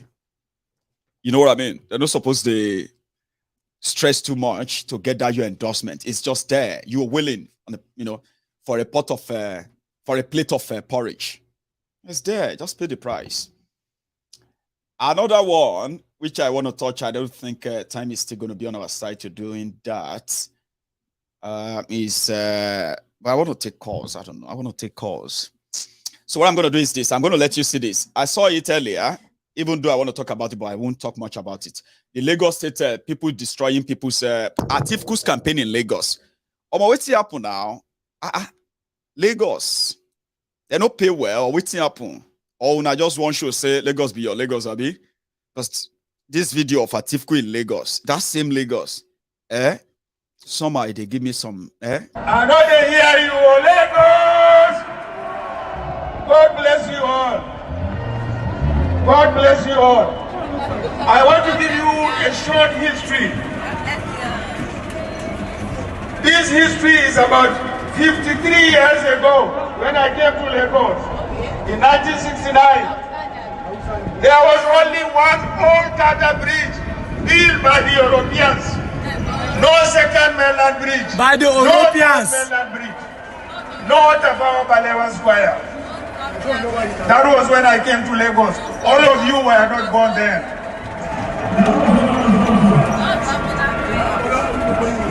Now, I want to tell you. I think you say when you call Lagos, all of you are not born. I want to tell you. This is a fact. You can go and check. Now my president. The federal government. I tell you before, now your president. Build the second mainland bridge. The federal government rebuilt the old Tata bridge. The federal government. I'm so sorry, yeah. I forgot about it. I think that's the reason why I wanted to share it with you. Okay. Somebody in the background, he said a bridge was built by the Europeans. And he had to say it loud, like Atifku said, Europeans. Then Atifku now said, when he came to Lagos, all of you are not born. I was like, like, any Latin, I'm sorry. Usually it gets to me that way sometimes, okay? So, anyway, thank you very much. I'm going to go and get my tea, all right? When I make my tea, I'll come back and take calls, okay? 1 or 2 calls, then we'll call it tonight. You can also call in and say your mind as well.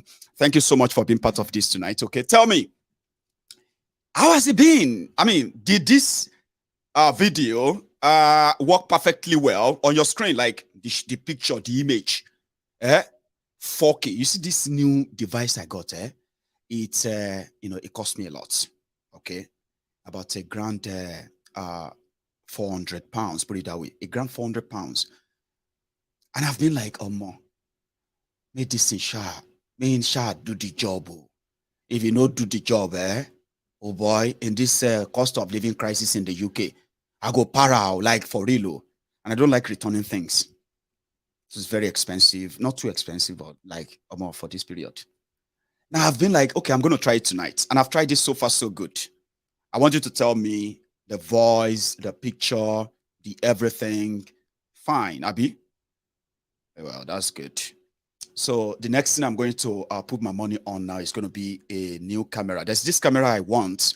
The camera itself is going to cost me about $4 grand. Yeah, £4,000.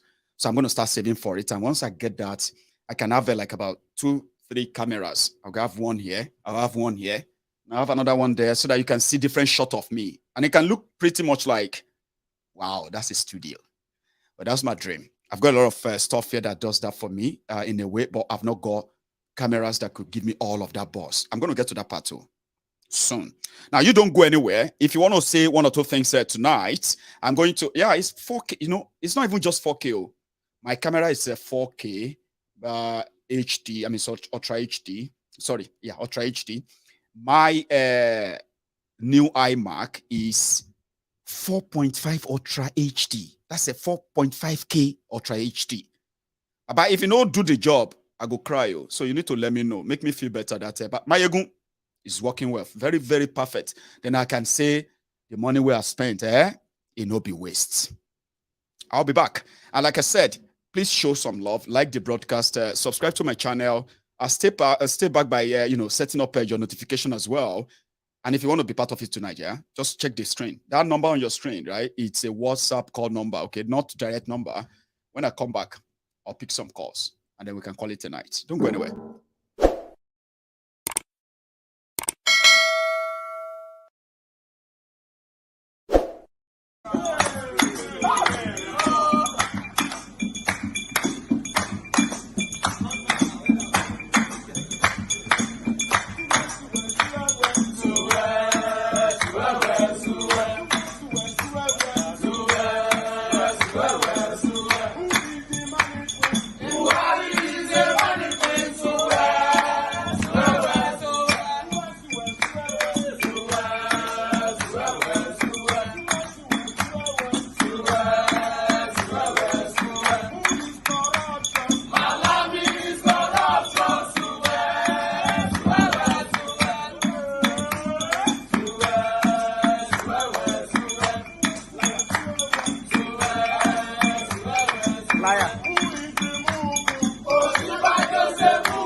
Onyedu iPod, Omeriwo n'Indizu, Oniriwe ya, Abakare, Mama Dawora, Unapuri Meri Nandi win the war. Python that's 1, Python that's 2, now Python that's 3. Unapuri Meri Nandi win the war. Python that's 1, Python that's 2. Now Python that's 3. Unapuri Meri Nandi bu Onyedu iPod, Omeriwo n'Indizu, Oniriwe ya, Abakare, Mama Dawora, Unapuri Meri Nandi win the war. Python that's 1, Python that's 2, now Python that's 3. Unapuri Meri Nandi win the war. Hi there, Wabo. Maiyegun General. Ahmed, how are you? It be like say this your new gadget now from European country they make them from. Oh yeah, tell me about it. Oh, that's why I wanted to hear from people directly. It's called feedback. Do I look European? Now from European country they make them now. Since they just play European country, lot of so iṣẹ́ yàtọ̀ back up. I mean, even on a serious note, tell me, does this make any difference to what you've had in the past? Sense. No, it makes sense. It's clear. No, it's clear. Say the face perfect. Show, the voice clear. Very. Your face show. I don't see your shoe, but I don't see you go shine. That's why I'm asking. Like, you know, the face show, the voice clear. Your face show, your voice clear, your body show. You know that I look nice. I can't look like persuaded studio. You look nice. On TV. I did tell you, you are so psychedelic. Oh yeah, now as it is sweet them, you go there pay them. As it is sweet us, you go there pay them. Oh yeah, now hang on. More that's what we do. Sometimes people feel like, I made this or another person. But at this point, you don't make me smile. We can.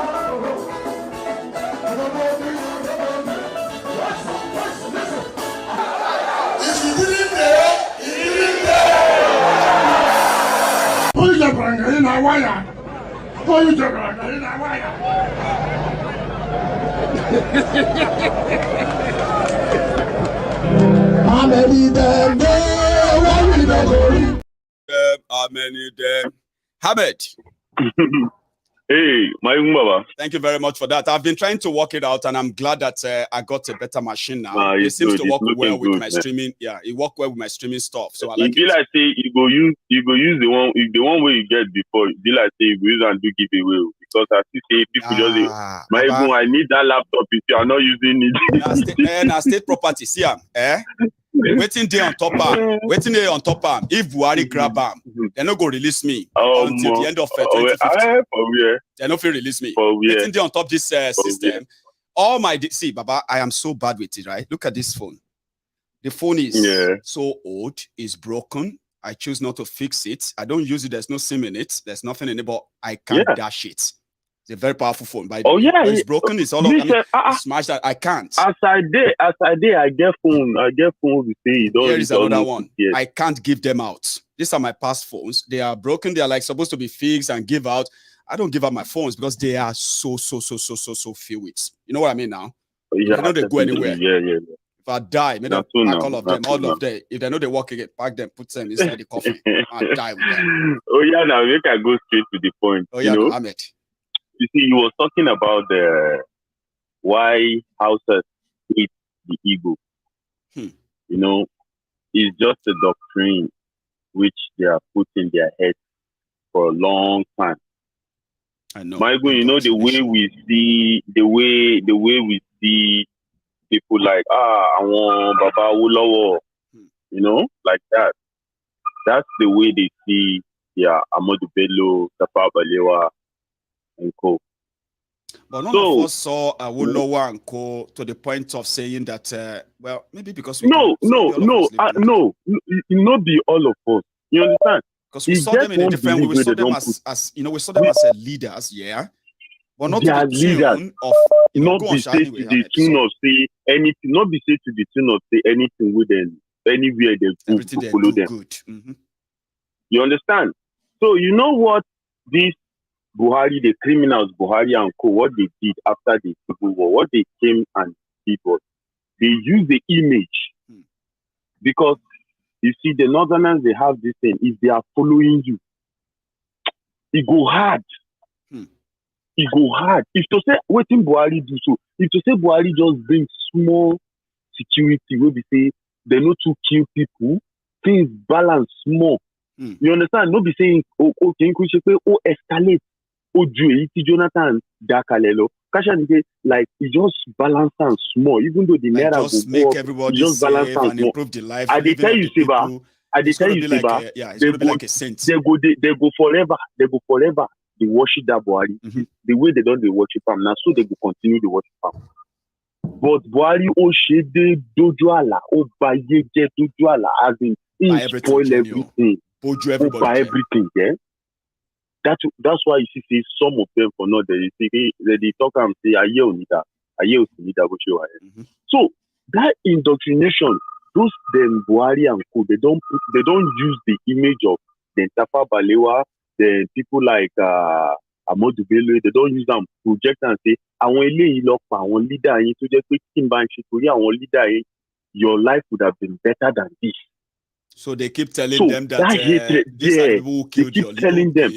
I get they that. Make sure, and they use the religion, they use the sheikhs, the imams and rest. They use keep repeating that aspect, because if they don't use those people, you know, they came in through the religion, they penetrate through the religion. So those imams, those Unitoba Soro, Nkotoba So, everybody might believe because for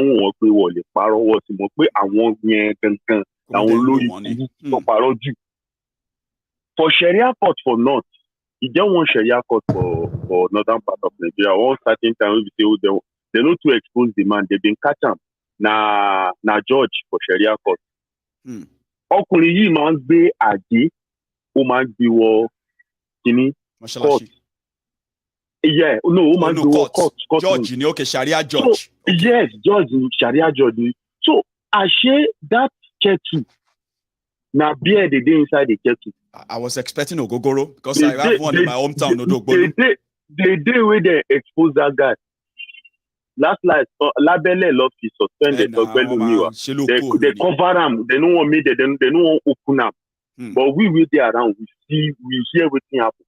We sabi everything happen.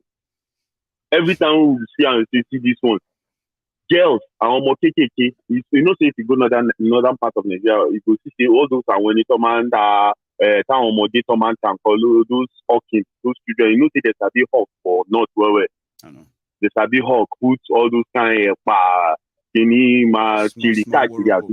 all those people, you go see them for junction. You go see them for junction. All those people using young girls. Forget Maiyegun. This you see Maiyegun this thing so at the top. Yeah. Musulumi ni mi o. I know. But mo rí gbogbo nǹkan téèyàn bá wò pé Musulumi ni you see through you no come talk am. Ayé ẹ̀ máa bàjẹ́ ni.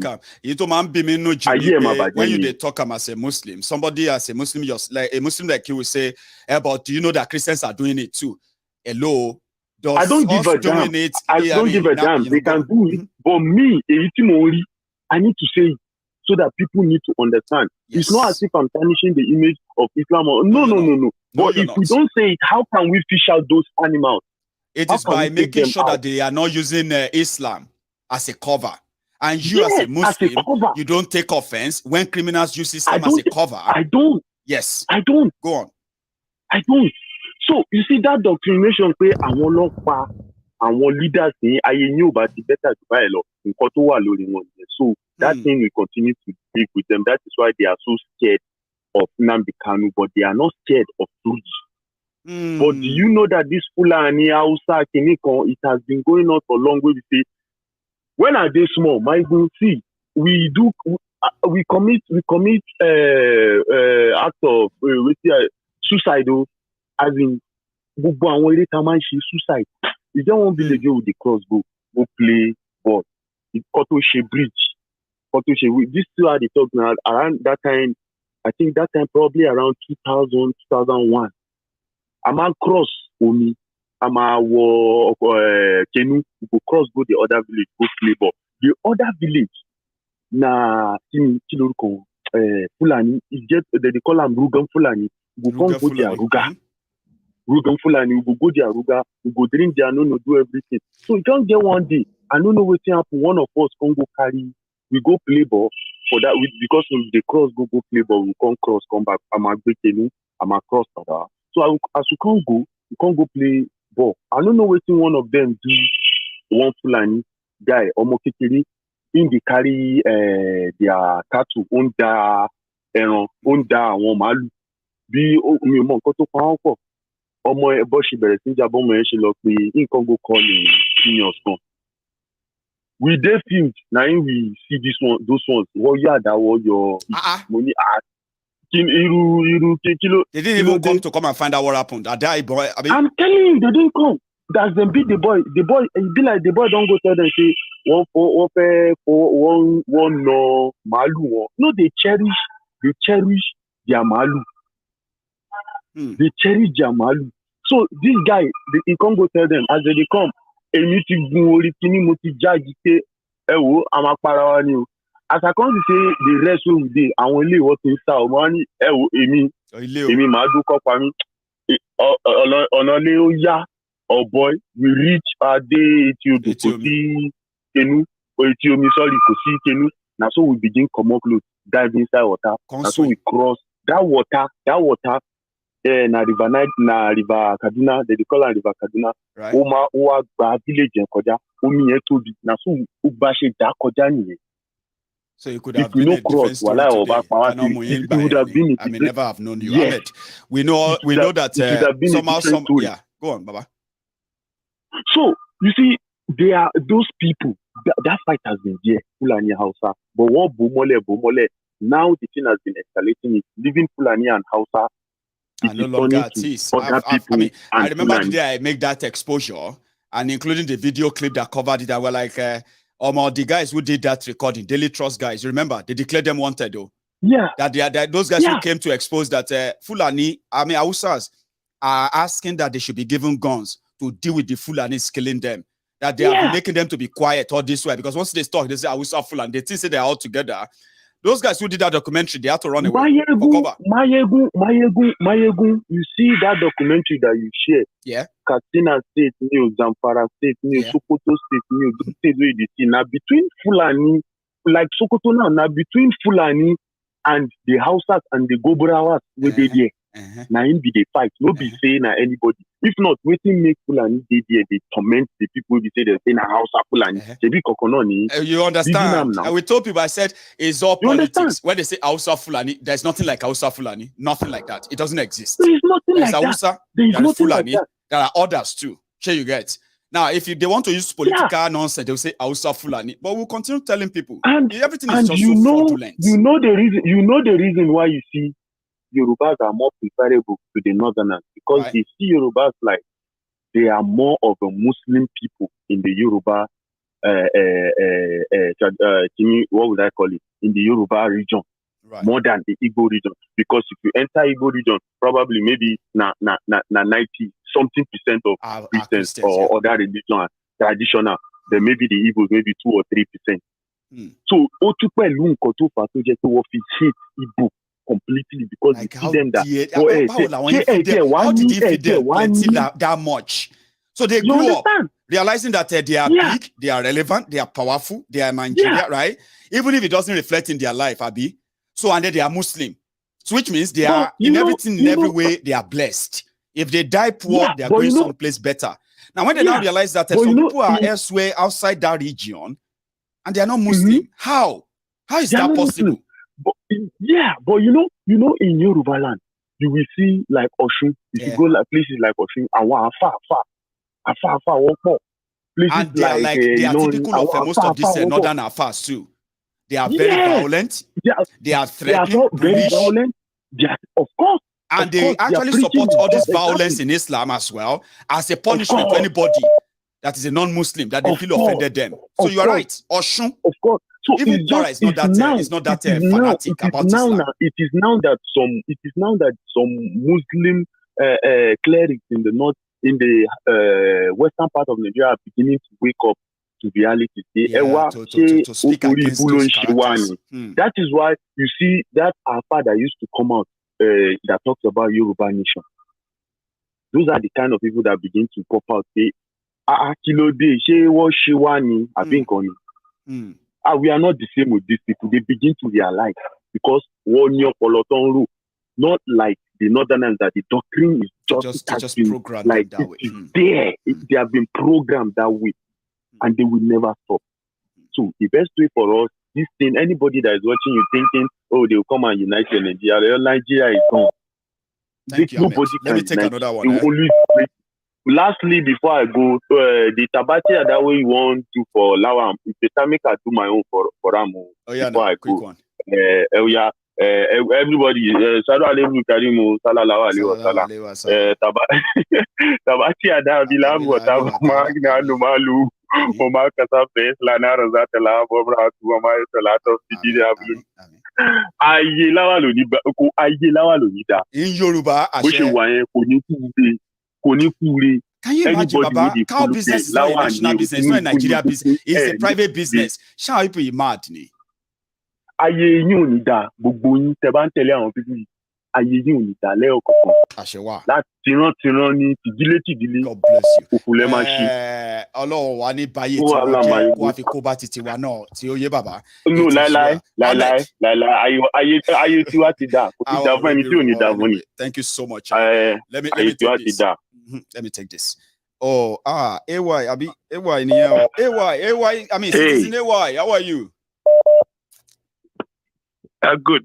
Oh, you're with us tonight. It's been a long time. It's been a while.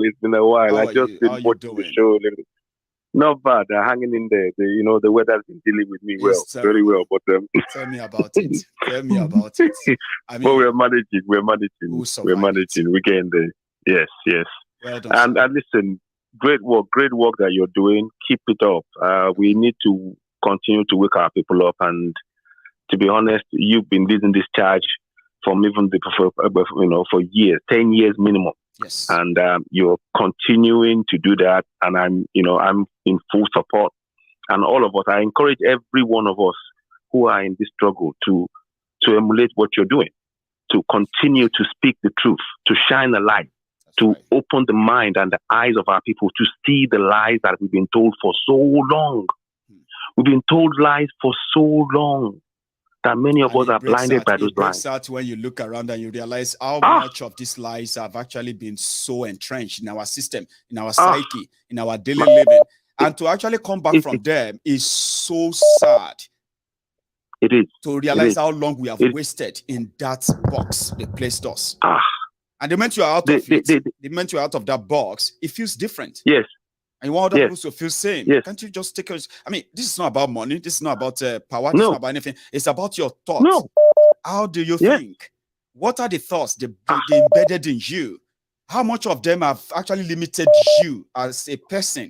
Now, when you take yourself out of that box, it feels different. I've been outside that box and I feel better. I don't want to go back into a box where I have to live in fear of the dictate of my own oppressors. I will never keep quiet. I will never keep quiet. No. None of us should. No. AY.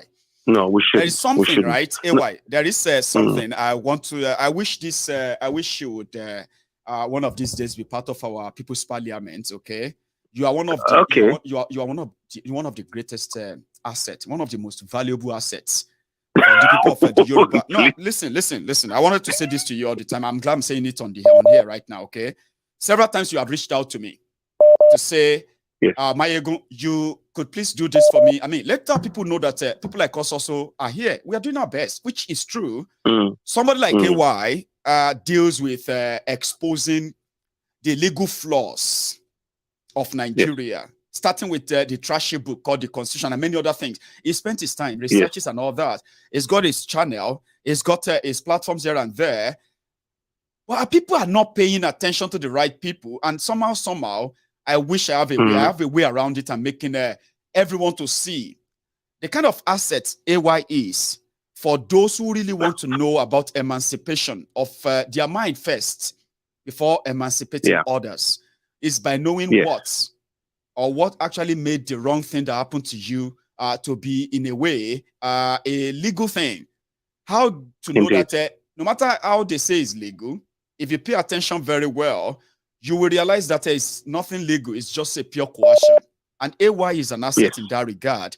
You are an instrument that should be part of the media that tells people the legality and, continue to remind the people the legality of their, or the legality and the legitimacy of their advocacy for Yoruba nation, for Biafra, of anything everybody is standing for in Nigeria today. But unfortunately, I don't know what we can do. That's why I'm saying this to everyone now. And I want to see you hopefully participate in our People's Parliament in a way that people can get to see more of how much of a value you are to us. Personally, now, this is why I'm saying this way. Why? Personally, I wish there's something I could do to put you there. Put you there and let people see how much of you we need and how much of you we should patronize. But if you are watching me tonight, AY has a channel on YouTube. Please tell us about that. Okay, yeah, thank you very much, guys. I have my YouTube channel, Citizen AY, and I'd like you guys to just join us there.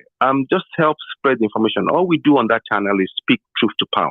Yes. We try and look for information that is really important, and what we are looking for in that channel, what we're trying to always impart is the knowledge to the grassroots, to our cities, to our towns, to our villages, to make sure that each and every one of us knows that we have the right to self-determination. Yes. We have the right to hold those who are in government to account. Yes. Even in this fraudulent country that is Nigeria now, until we go into the Yoruba nation, we can begin to make some changes to make sure that they in no way ever. And that's one beautiful thing I love about you, AY. You make people realize that even before we get to Yoruba nation, we still have the responsibility and the right to hold these people responsible for everything they do. That's it. Whether you support them or you don't, you see, have to hold them, because whatever they do right now affects you now and also later. And you may not be actually strong enough if you let all this they are doing to you to pass by. You may not be strong enough to fight them again in that future if you don't fight them now. That's one thing I respect about you, AY. And I really, really want you to show up and show the face on the People's Parliament one of these days. Will do. I definitely will do. So just AY before Citizen I go, or Citizen AY on YouTube is easy to find, you said. Yes. Just type in Citizen AY or hashtag Citizen AY, and you will see me. The platform will become up on YouTube. And we're also on TikTok. We are on Instagram. We are on, forget Facebook. Facebook is not reliable. Forget them. So Instagram, Twitter. They did most damages to the people who really wanted to speak their truth. I remember. Exactly. So, but one more thing I'd like to add, please. I want people to be aware on the platform Citizen AY. We have this. I've got this song which I play. Yes. It's the song called "How Long." It's in Pidgin, and what we want people. It's a song that is an empowerment song. It talks about the Constitution of Nigeria, how fraudulent it is. It talks about the right for people to self-determination. It's a song that you will see again on Citizen AY, and listen to it. And I play it in almost all of my clips when I'm doing now, because it's to send a message of awareness to our people, to wake them up. And it's deliberately in Pidgin. How long gonna go they suffer? How long go? My people, we don't tire inside Nigeria. Last slave camp we there, so on and so forth. It's in Pidgin to wake our people up, because we need that connection. The people on the ground are the ones who we need to wake up more than anybody else. Once they have that information, they can empower themselves. And it's about empowerment of self here, to be able to work as a collective to free the community from bondage, because we are. And it all starts from here. So it starts from our mind. It does. That's how we can say emancipate yourself from this mental slavery. None but ourselves can free our mind. God bless you. Have no fear for atomic energy, because none of it can stop at the time.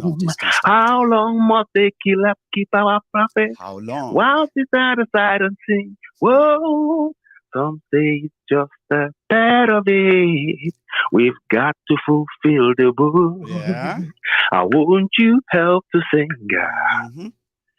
This song of freedom is all I ever hear. Oh, yeah. Redemption song. Redemption song. So that's bless you, AY. I appreciate your time with me tonight. Let me go to another person, and I appreciate this. Yes, so, my friends, thank you so much. So, everybody who listening to us, Citizen AY or AY Citizen on YouTube and every other platform, please give him a bit of a shout out. He's an asset, and I'm going to really I'll work on him at some point. It's something you can't just miss or just pass by. It's useful. At some point, I'll let you know more. Hello there. Yeah, good evening, Maiyegun. Good evening to you, sir. How are you? I'm fine. This is Frank. From Edo State. Franco from Edo. How are you tonight, sir? Yeah, I'm fine. But now, markets are the bezel, so. Tell me about it. What do you face? I just want an observation. Okay. You see, there's a tiny bomb we're sitting on in Yoruba land that it will explode. I don't think there's much we can really do about it. And it is this religious crisis. And they might try not to shy away from the truth.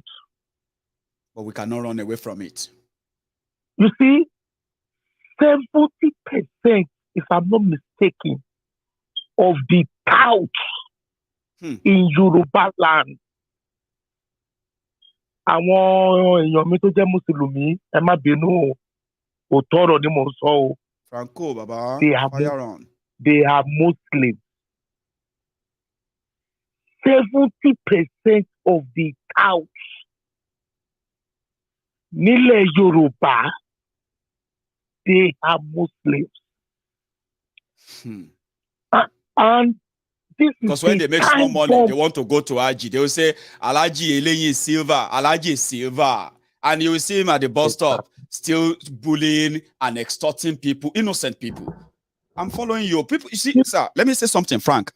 There's a time I told people, I said, listen to this. So I said, you see those Boko Haram up north, right? They enjoyed, before they turned, to what they are today, right?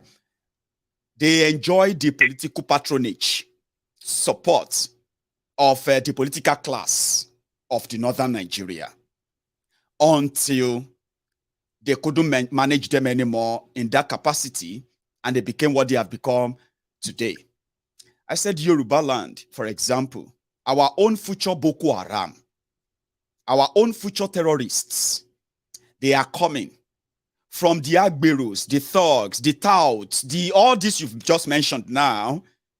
They will make up those in the future when the system can no longer give them the free hand to do what they are doing right now, either in the name of religion, or in the name of politics, Now that you are raising it, that if we pay attention, which is true, Sikiru, Fatai, Samson, and other names like that, even though they are not practicing Muslim, but indeed, they are mostly, the tout in Yoruba land, they are mostly Muslims. I agree to that. Franco. So, as I was saying, a perfect example, mi ò fẹ́ dárúkọ ẹni náà ọ̀rẹ́ mi ni, and I hope ipe kó má wo program ìlálẹ́ yìí. The wife is a Christian. But mo notice one thing in the conversation in me at here. If you say anything about the Muslim, cooking fair for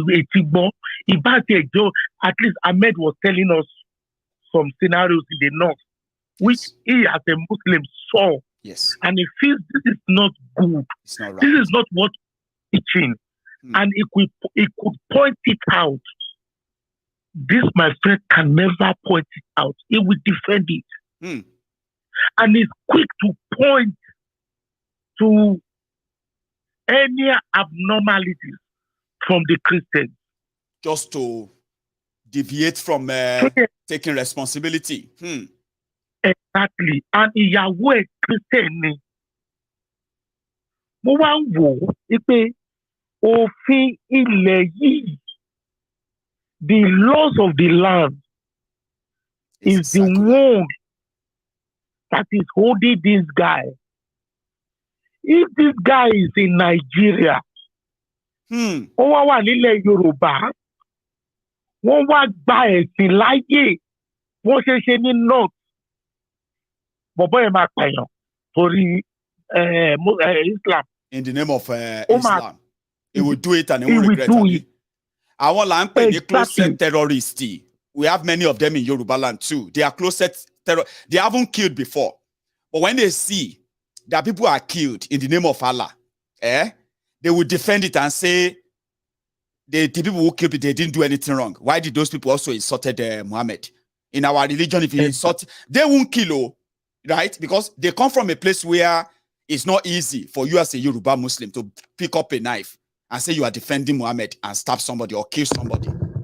Your family will tie your hand, tie your leg. They will take you to a place they are treating mentally deranged people. They will automatically know that you are mad. in Yoruba land. But because they can't do it, they've not seen anybody done that in Yoruba land in their life, Abi. When they see those who have done them anywhere in the world, including up north, like you said, they would defend why they did it. They'll say, why did people also provoke them? Why didn't the people just say, you know what I mean? I get what you mean. I have people like that around too. Mind you, Ombonile Yoruba. Oluwo, see, Oluwo of Iwo, ok declare Oluwo, Emialo. Somebody who they said that they should do Oro, delay Oro, Oro Awo, Oro Oba, he no do He told them, he said, no, I know they do. He no do anything and they're still calling him Oluwo today. Now, everything he's been doing as Oluwo, has shown to us that if the terrorists are going to use religion to enter Yoruba land, Islam to enter Yoruba land, Iwo in Oshun is already an open window for them. It's the crack on the wall of Yoruba land. Again, this is not about Islam. It's mostly about something even more sinister than Islam, that they only want to push Islam to get at. So, as a Muslim, don't take it personal. If you take it personal, you are probably one of those closest terrorists, rather. I want terrorists are belly that are waiting for the day that they will have a chance so that they too can be able to slaughter people. Are they with you, Baba? Yeah, it's all right. Let me give other people a chance to still talk. Nice chatting with you tonight. Thank you very much for tonight. Okay, Franco, let me go also to did I miss that? I'm sorry. I have another caller on the line. Here we go. Hello there. Yeah, MG, good evening. Good evening, sir. Baoni. Yeah, Kuba. Once more, my name is Akin Olafioye. Sir. Yes, sir. Yeah. It's nice seeing you, your face very looking good and radiant tonight. So, do I actually look different on your screen tonight? Definitely. You could tell. It seems maybe this is HD or whatever they call it. I'm not very good in I mean, it's good. Anyway, I've got the best of the best support over the years, okay? And it's always good that you should all witness my improvement. And if you mention it the way you are just observing, acknowledging it now, it means that, yeah, they noticed. I like that. So then I'll do more and more until it becomes something that people will be like, wow. Here you go. I saw the display. Yeah, I saw you displaying them on Facebook. Yeah. Is it not about 2-3 days ago? I think it's about 2 days now. I got them just and it's so good. Thank you.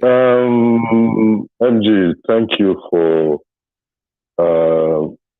flushing the heads of the deranged Nigerians.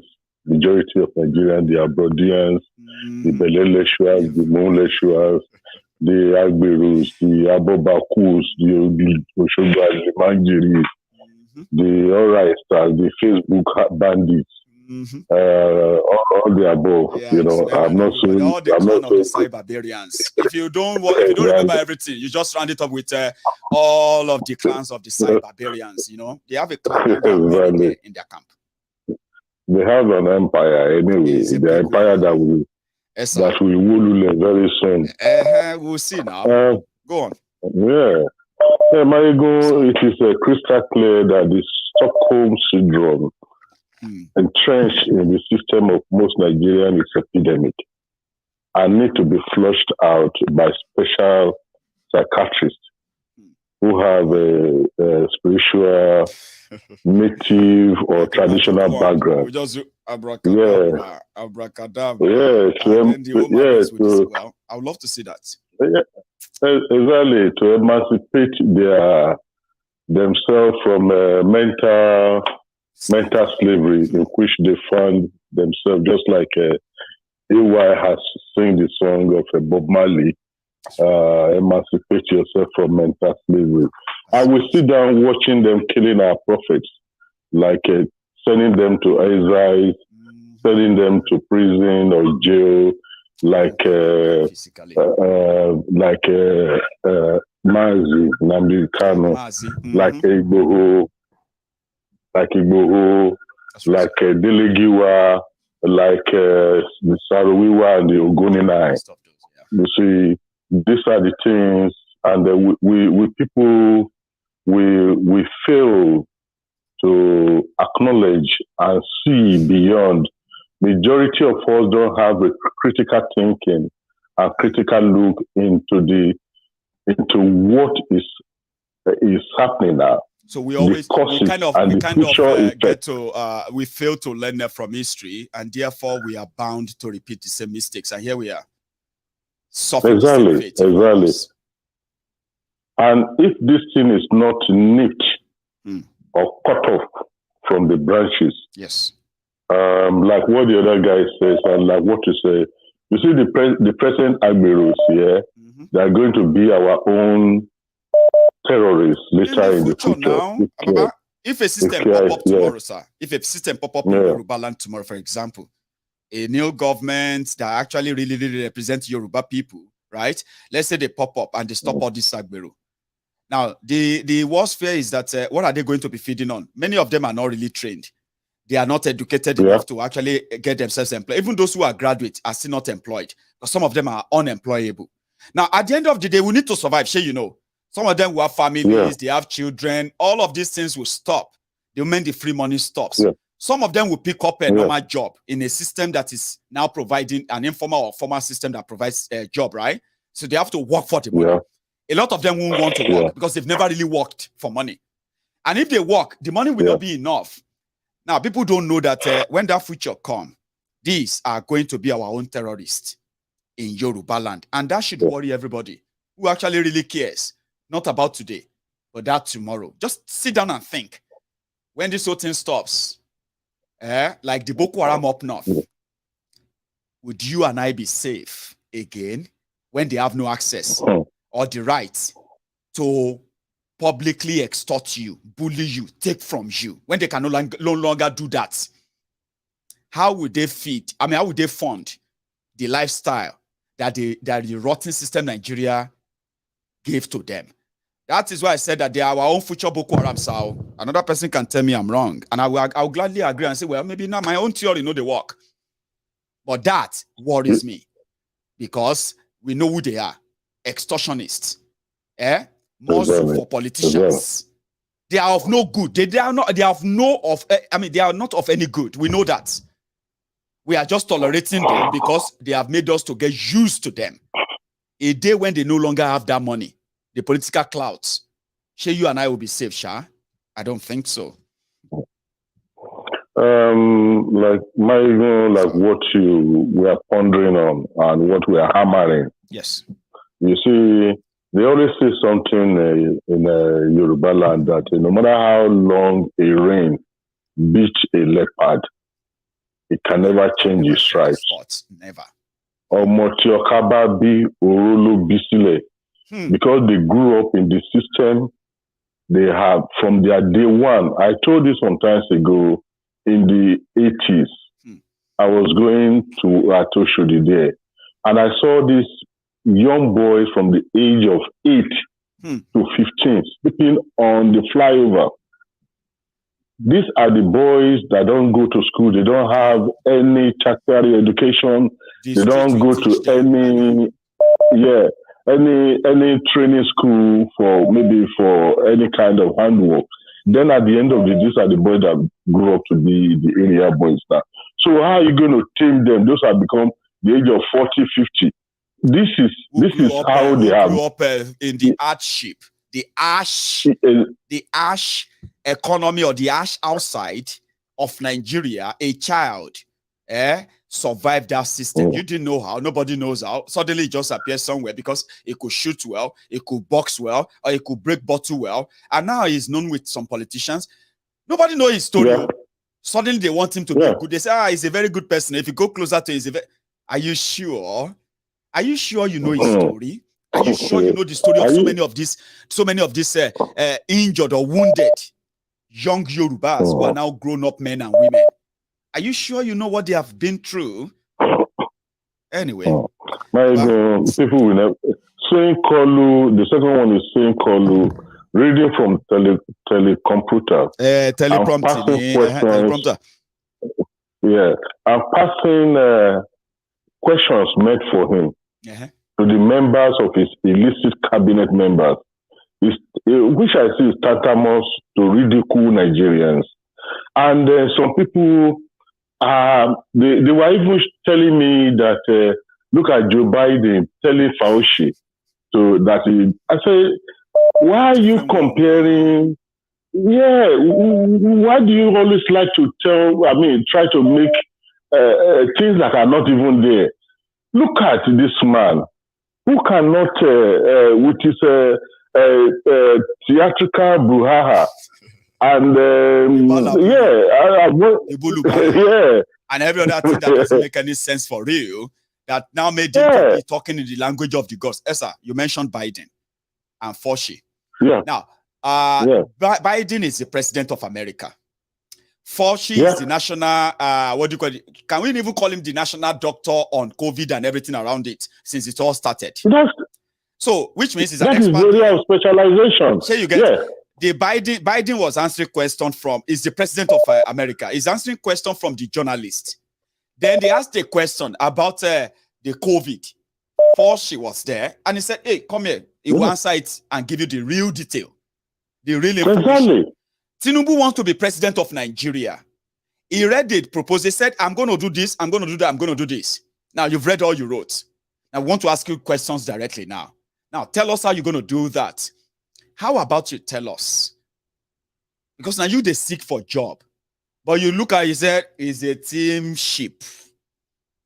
That number one question, give that one to El-Rufai. Baba Magbo. The number two question, give that one to Ayade. The number three question, give that one to wait till me that guy name, Bajabi Amila. The number four question, give that one to the so person. I say, Esther, number four question is about you now. It's about your childhood. It's about your education. It's about your healthcare and every other thing. How come you want me another person answer that one? If that's not a shame, Baba, then maybe all of us get shame. And they say that you can't shame the shameless. Yeah, that is why I said it's a theatrical avoidance of shedding light on his age, his health, his CV, his comical display of his eccentricities. You see, the so-called charlatan themselves, those people who say they are beyond, you can see them displaying their carelessness about whatever is going on in Nigeria doesn't really bother them. It's about the money. Like power corrupts. Yeah, they are after the power. Say, let's go and grab it and run with it. That is, they know the efficacy, the power of corruption it's in just power. About the grabbing. Like what? So like what I read, what I read in the school in those days in government, it said power corrupts, and absolute power corrupts absolutely. That means it's a dictatorial system of government that they are operating in Nigerian system of administration, not what they call government of the people, by the people, and for the people. But this is a government for themselves, for their family, and for the owners of Nigeria. Exactly. So it's so they just came to ruin Nigeria, and I just very well. And I pray that you see the disintegration of Nigeria is in their hands. So let them continue to do it. So they will lule here, they will lule over there. So, see, Babu, let me take one more and let's call it tonight. My time is so long gone now as well.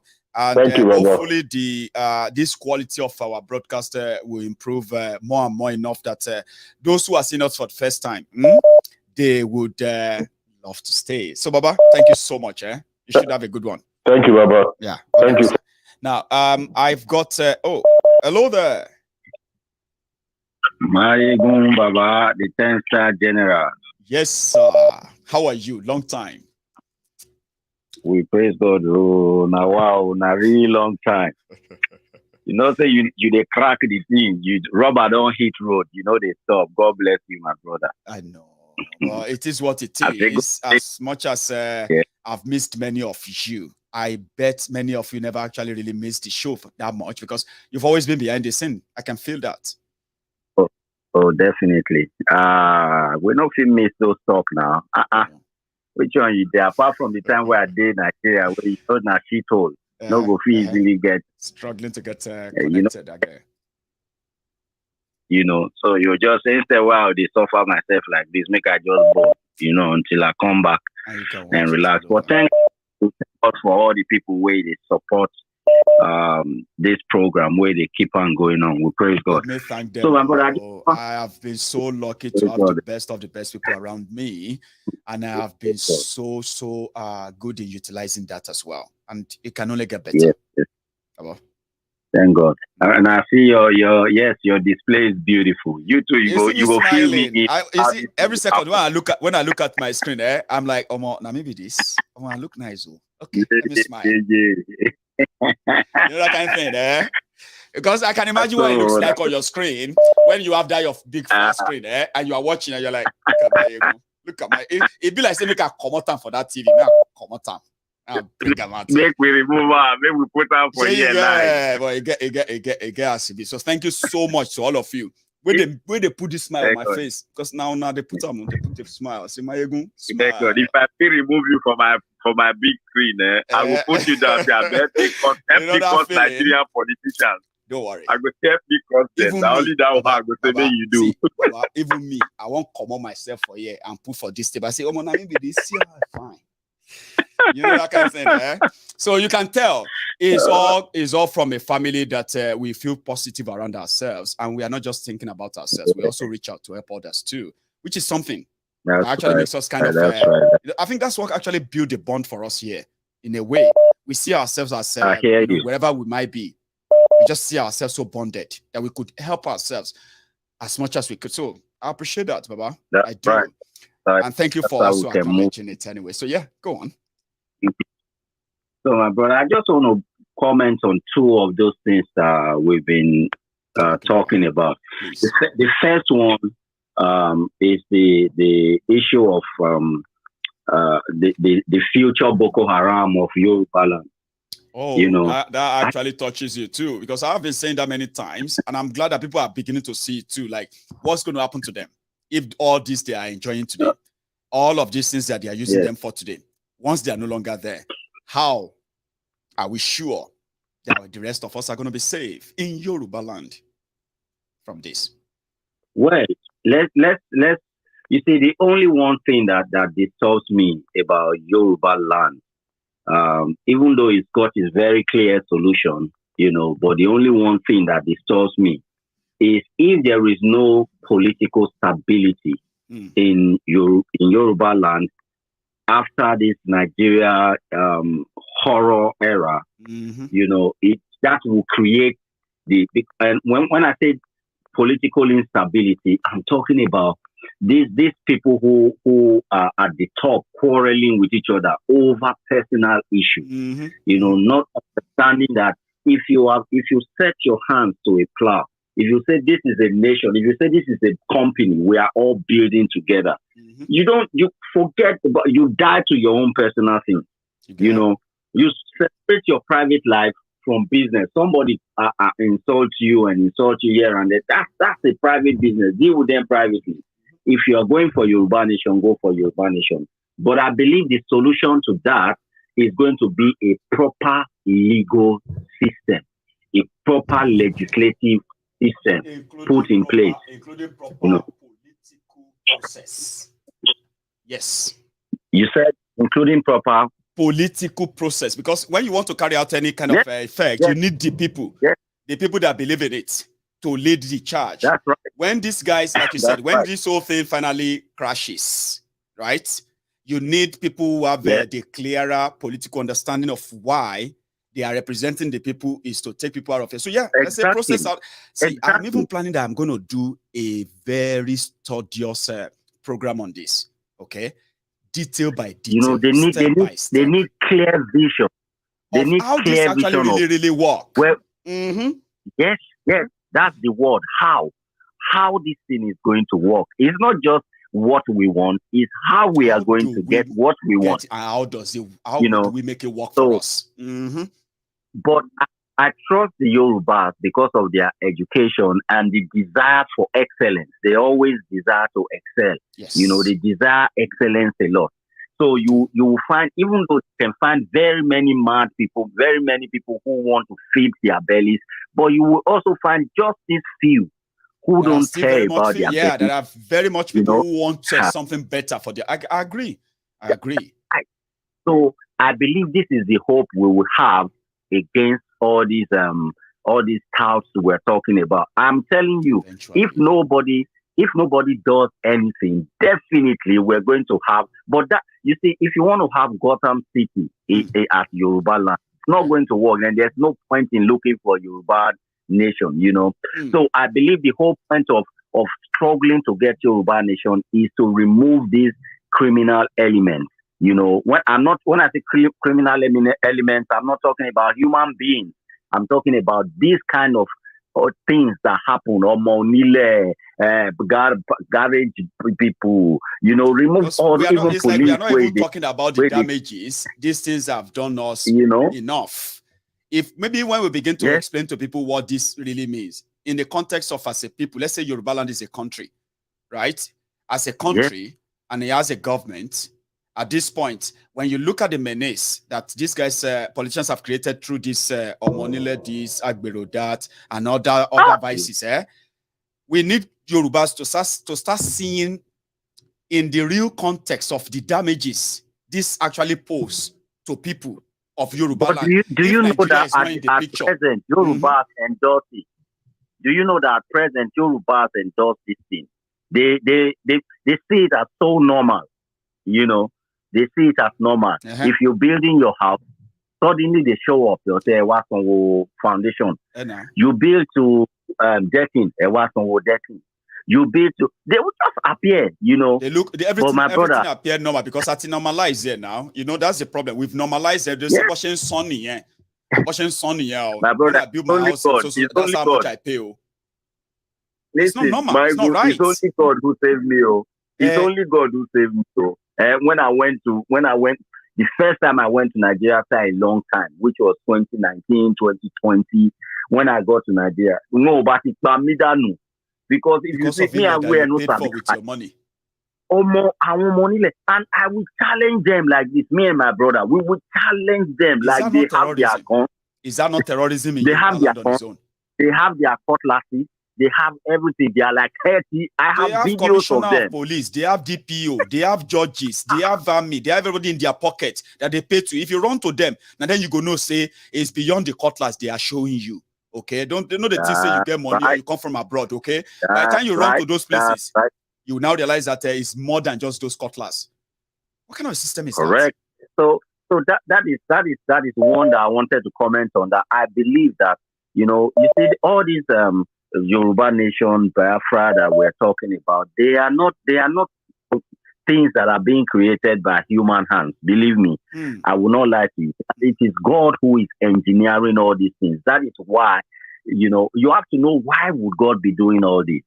It's because he wants to establish a nation for himself. Look, my YouTube channel, it will start this month by God's grace, and I'll be dealing with all so that people can understand what Yoruba nation means, what Biafra means. They are the key freedom of Africa, period. And you see, Mali has been able to cut down France in every way. However, it's just for Mali's sake. They've only been able to free Mali. It, and they will survive. Yeah, exactly. So, but Yoruba nation and Biafra nation, they are not going to come just for Mali. They are not coming for just themselves. They are coming for the whole of Africa, and it's just going to begin like a little snowball, but it's going to roll and like roll and roll. A rolling stone or a rolling that. You know, wow. It's going to sweep through Africa. It will take maybe 10 years. But the whole of Africa will become completely free. Europe will destroy themselves anyway. Let me just put my own down. Let me rest my case. Thank you so much. You are my last caller anyway. I have just been told. Hear me, sir. I know. I have just been told now Go that, on. Yewande is about to go to bed. Our time is so fast spent. I am going to be back again next time. So thank you for that closing one. It's a good one by telling us that our freedom is in our own hands, and it's ideal if we know why we should fight for it, because we might be the the springboard for other freedom in Africa. So I agree. Baba, thank you very much for spending your evening with me. Okay, stay safe and all the best. Nice one. Thank you, sir. So this is where we're going to draw the curtains tonight. Our time is far gone again. I wish we could just be here again all night. We couldn't. But another day is just upon us. Thank you so much, everyone, for your time, for spending it with me again. If you are still here, okay, you can like and share this broadcast still. Subscribe onto my channel if you haven't. And then, you're going to be with me next time. Thank you. All the best, and then good night. So there's something I wanted to add, but I feel like the more I talk, the more I delay. Let's just go to bed. Good night.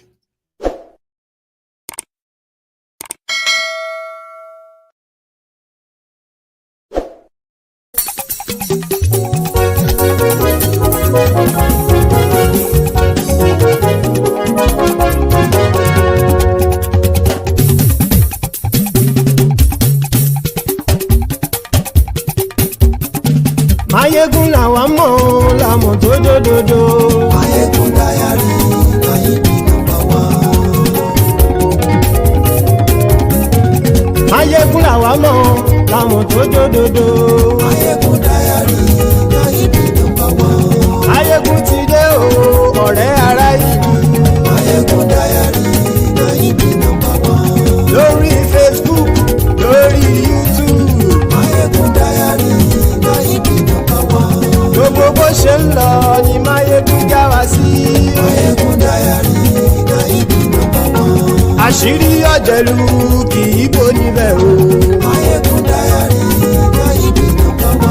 Bó bá ṣe eré, àní Maiyegun máa wí. Maiyegun Diary, Nayibi #1. Ó sì tún ṣe eré, wàá gbọ́ níbẹ̀ o. Maiyegun Diary, Nayibi #1. Maiyegun Diary, Diary political. Maiyegun Diary, Nayibi #1. Godfatherism kò sí lọ́rọ̀ Maiyegun. Maiyegun Diary, Nayibi #1. Ẹ farabalẹ̀ sẹ́ o, kẹgọ́rọ̀ lẹ́nu o. Maiyegun Diary, Nayibi #1. Àní Maiyegun làwa mọ̀ tó dòdòdò. Maiyegun Diary, Nayibi #1.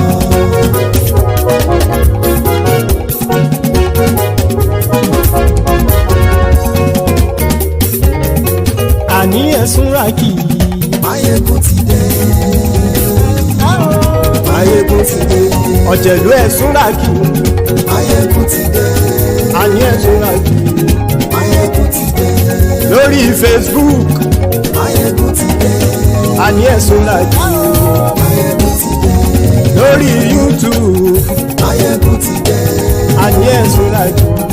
Maiyegun ti dé. Bọ́ bàbá gbé wúrẹ́. Maiyegun máa wí. Àní ẹ̀sùn ràkì. Maiyegun ti dé. Ijó ìgbádìyẹ. Maiyegun máa wí. Àní ẹ̀sùn ràkì. Maiyegun ti dé. Pẹ̀sìdó bá rúfin o. Maiyegun máa wí. Àní ẹ̀sùn ràkì. Maiyegun ti dé. Bí gómìnà kówó jẹ. Maiyegun máa wí. Àní ẹ̀sùn ràkì. Maiyegun ti dé.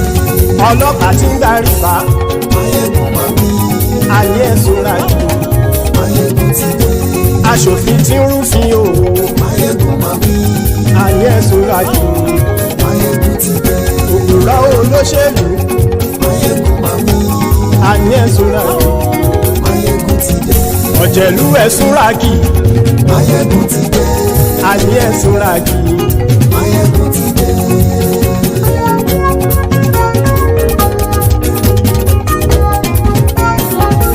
Maiyegun ti dé. Gbogbo ọ̀jẹ̀lú ẹ̀sùn ràkì. Maiyegun ti dé. Gbogbo ọ̀jẹ̀lú ẹ̀sùn ràkì.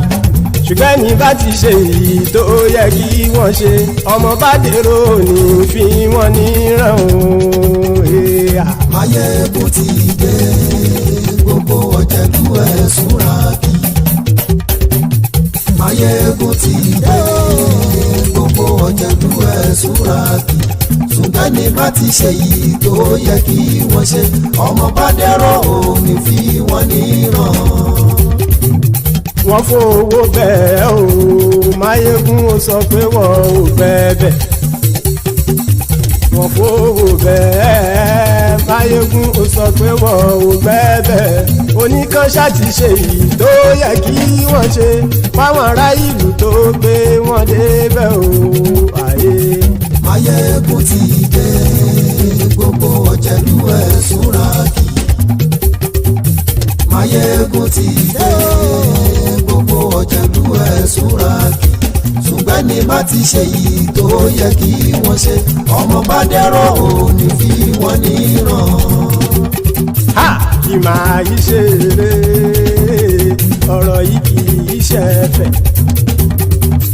kì máa yí ṣe eré ọ̀rọ̀ yìí kì í ṣe ẹ̀fẹ̀ ẹni bá ti lè lẹ́bọ̀ lẹ́rù o ọmọ bá dèrò kàṣà ìtú wọn síta.